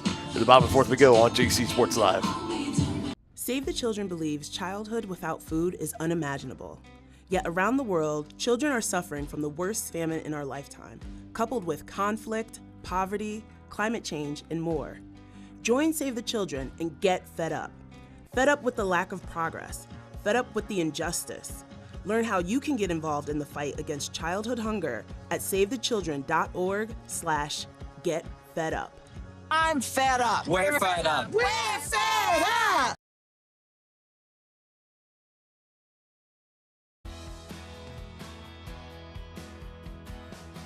I used to drive an ambulance as an EMT, and I've always tried to be a safe driver. If people knew what I know, lives could be saved. In my car, if I see a truck or bus taking a turn, I know to take my time. When big vehicles turn right, they may swing wide to make the turn. If you try to sneak in, well, it's a lesson you'd rather not learn the hard way. When trucks and buses turn, let's you and I wait. It's our roads, it's our safety.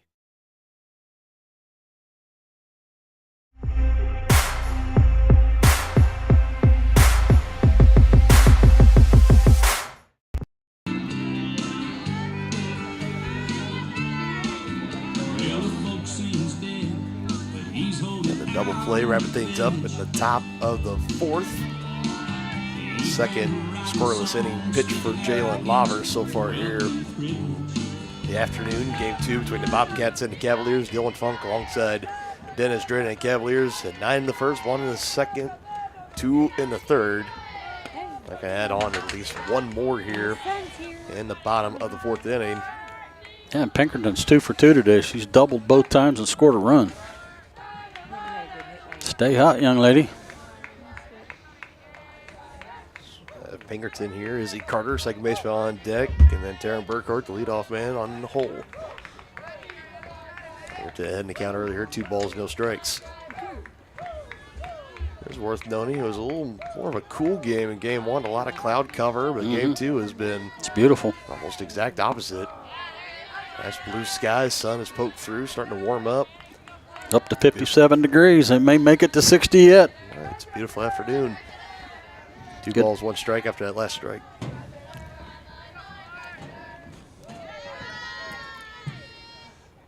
pitch from York, high and outside. 3 balls, 1 strike now the count. Yeah, this next pitch will be her 50th. She came in in relief of Haas in the first inning.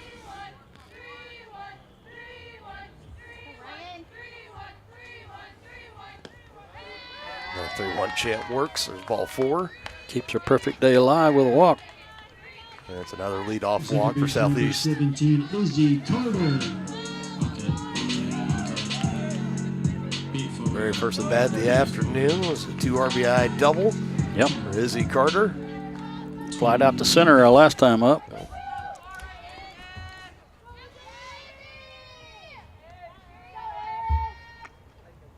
Got the runner at first. First pitch low and outside for ball 1.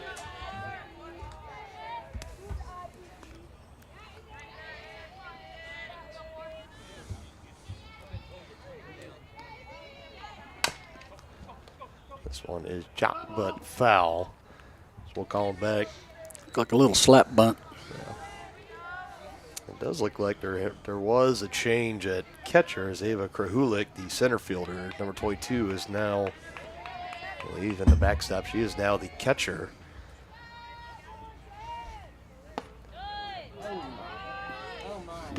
Must have been a little high. 2 balls, 1 strike to count.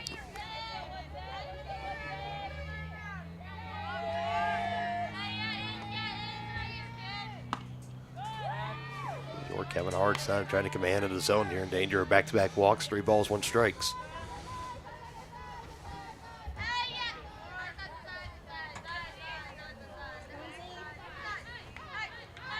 Here's the next one. There it is. Making contact. Charging in from third, throwing it across in time. That'll advance Pinkerton up to second. Right fielder number 3, Taryn Burkhart. I think there was some design that they had on there. Or? I just think that's how she bats. Every time she kind of does that, but that looked like a bunt attempt. So I'm going to credit her with a sacrifice bunt. Fourth at bat in the game for Taryn Burkhart, the right fielder. Played left field in the first game, takes the first pitch ball. I think the Cavs are trying to get that 10-run cushion, and that'll do it right there. They will get it. Burkhart, 1 hop to the center fielder. Pinkerton, go ahead, waved around. She will come in to score. And it's another RBI on the day for Taryn Burkhart. Shortstop number 5, Julie Jefferson. There is that coveted run that the Cavaliers were looking for. It is now a 13-3 ball game. So that would mean we would go to the top of the 5th with the spread in order, 10 after 5. The Cavs would be 3 outs away from sweeping the doubleheader on the afternoon. And it could even be more. We'll see what ends up happening here to Julie Jefferson. She hit a 3-run homer early in the day. This one just off the end of the bat, right at the second baseman. And double her off. Double plays to end both frames here in the 4th inning. Cavaliers do get 1 more across. It is a 13-3 ball game to the top of the 5th on GC Sports Live.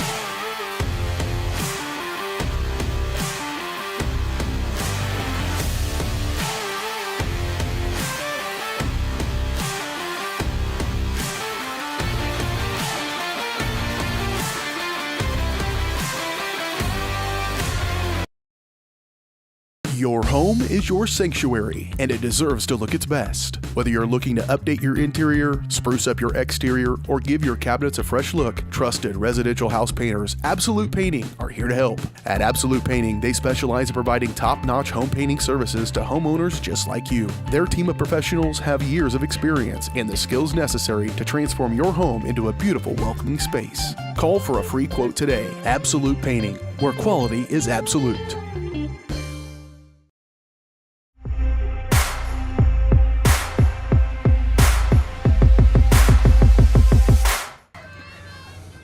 Lavers back out for the top of the fish, at the top of the order with Jensen, Culhane, and Nichols to work with as the first pitch is low and downstairs for ball one. That's her 52nd pitch by my count on the day. Not bad working into the 5th inning. Solid thud to the mid, and for strike one, 1 ball, 1 strike. The Cavaliers 3 outs away, putting the spread in effect and wrapping up here game 2 and sweeping the doubleheader on the afternoon and taking their win streak to 10. Jensen's got back-to-back strikeouts looking in this game against Lavers. 2 balls, 1 strike. Next pitch from Lavers looked at again in the zone. 2 balls, 2 strikes. Jensen looked like she was looking for something else there. Wasn't expecting it. Mm-hmm.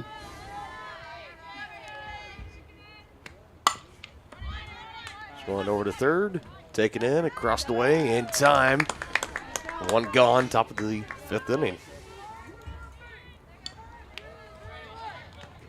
Shortstop number 3, Eva Calhoun.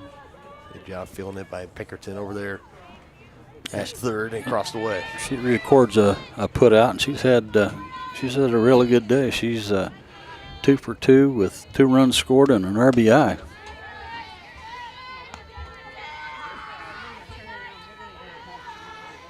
Another at bat for Culhane, trying to get just a base runner on. That's the goal right now for the Bobcats, is get 1 run across here in the top of the 5th, keep the game moving along. 2 straight balls to start the count, 2-0.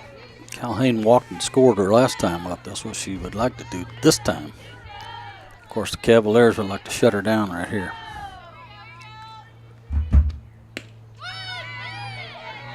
Borderline pitch, doesn't get the call, 3-0.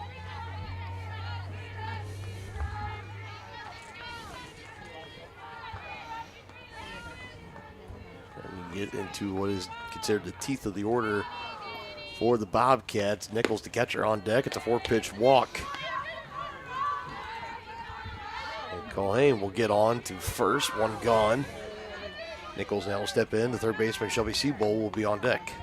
She singled her last time up. Another double play candidate. Think we can get another one?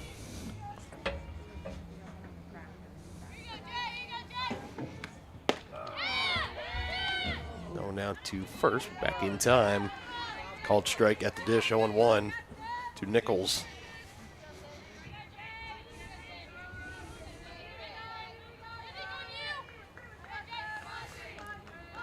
Wouldn't be the first time we've seen a double play to end a game. Mm-mm.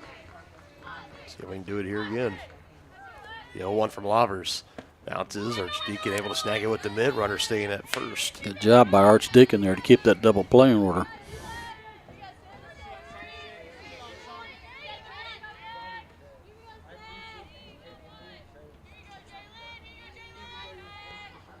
Ball, 1 strike now. Lavers, soft liner, and just out the outstretched glove of Jefferson, trying to lay out for it.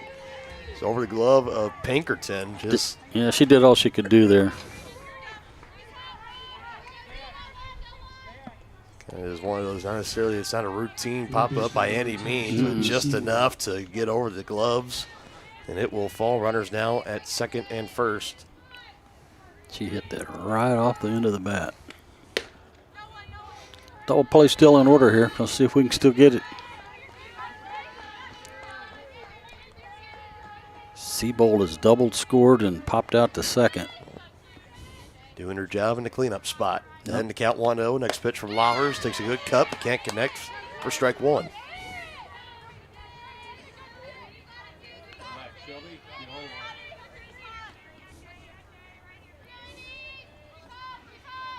That game continuing run at second base. Now this one gets away from Archdeacon, and runners will advance up now to second and third.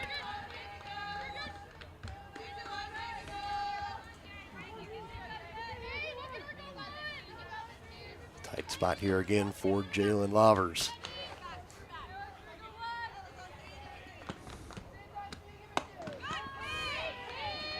Off the plate for a ball. 3 balls, 1 strike to count.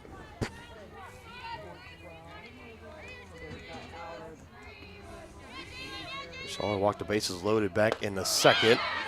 Trying to avoid that here. That one in for a strike. 3-2. We're full. And to make it happen on this pitch right here.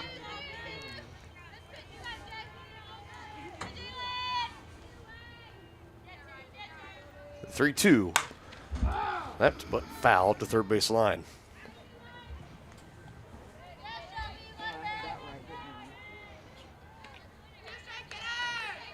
Choking up and protecting here is Siebold in a full count. One gone. Runners at third and second for the Bobcats.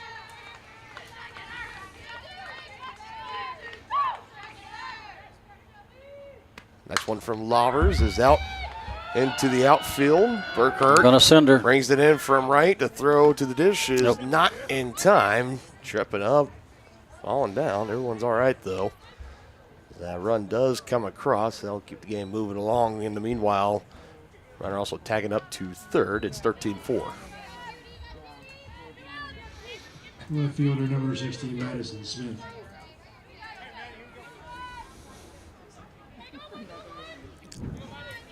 No spread yet.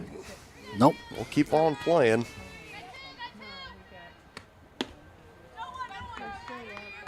So there are now two gone here in the top of the fifth.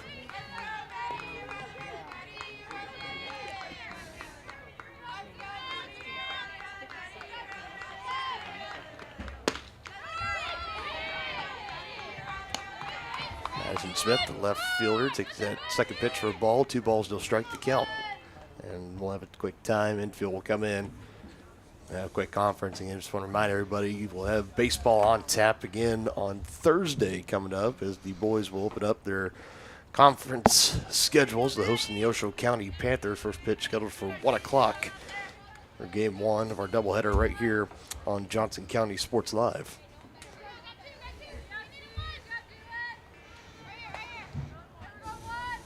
Resume play. Lovers delivers a 2-0 pitch. Swung through and missed by Smith. 2-1.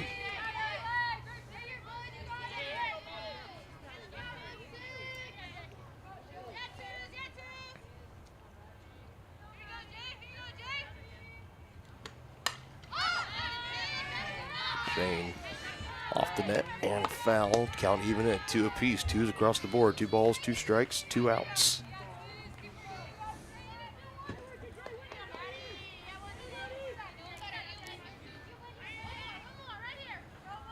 Lovers trying to keep it a 9-run game going to the bottom of the fifth. Her next pitch to Smith, low out of the zone. Another full count, 3-2. Throwing a lot of pitches in this inning. I had $1 for every full count that we saw today. Oh, I know. That will run your pitch count up for sure. Another 3-2. Got her to swing and miss through it. For the third and final out. One stranded at third for the Bobcats. To the bottom of the fifth we go. Cavaliers 13, Bobcats 4 on JC Sports Live. 3-4. Up your lawn care game at Hers Inc. in Spring Hill. We have one of the area's largest and most diverse selections of lawnmowers, including top brands like Altos, Bobcat, Gravely, Dixie Chopper, and Red Max. Quality built machines for any size job. And when you get your mower at Hers, we offer full service and repairs.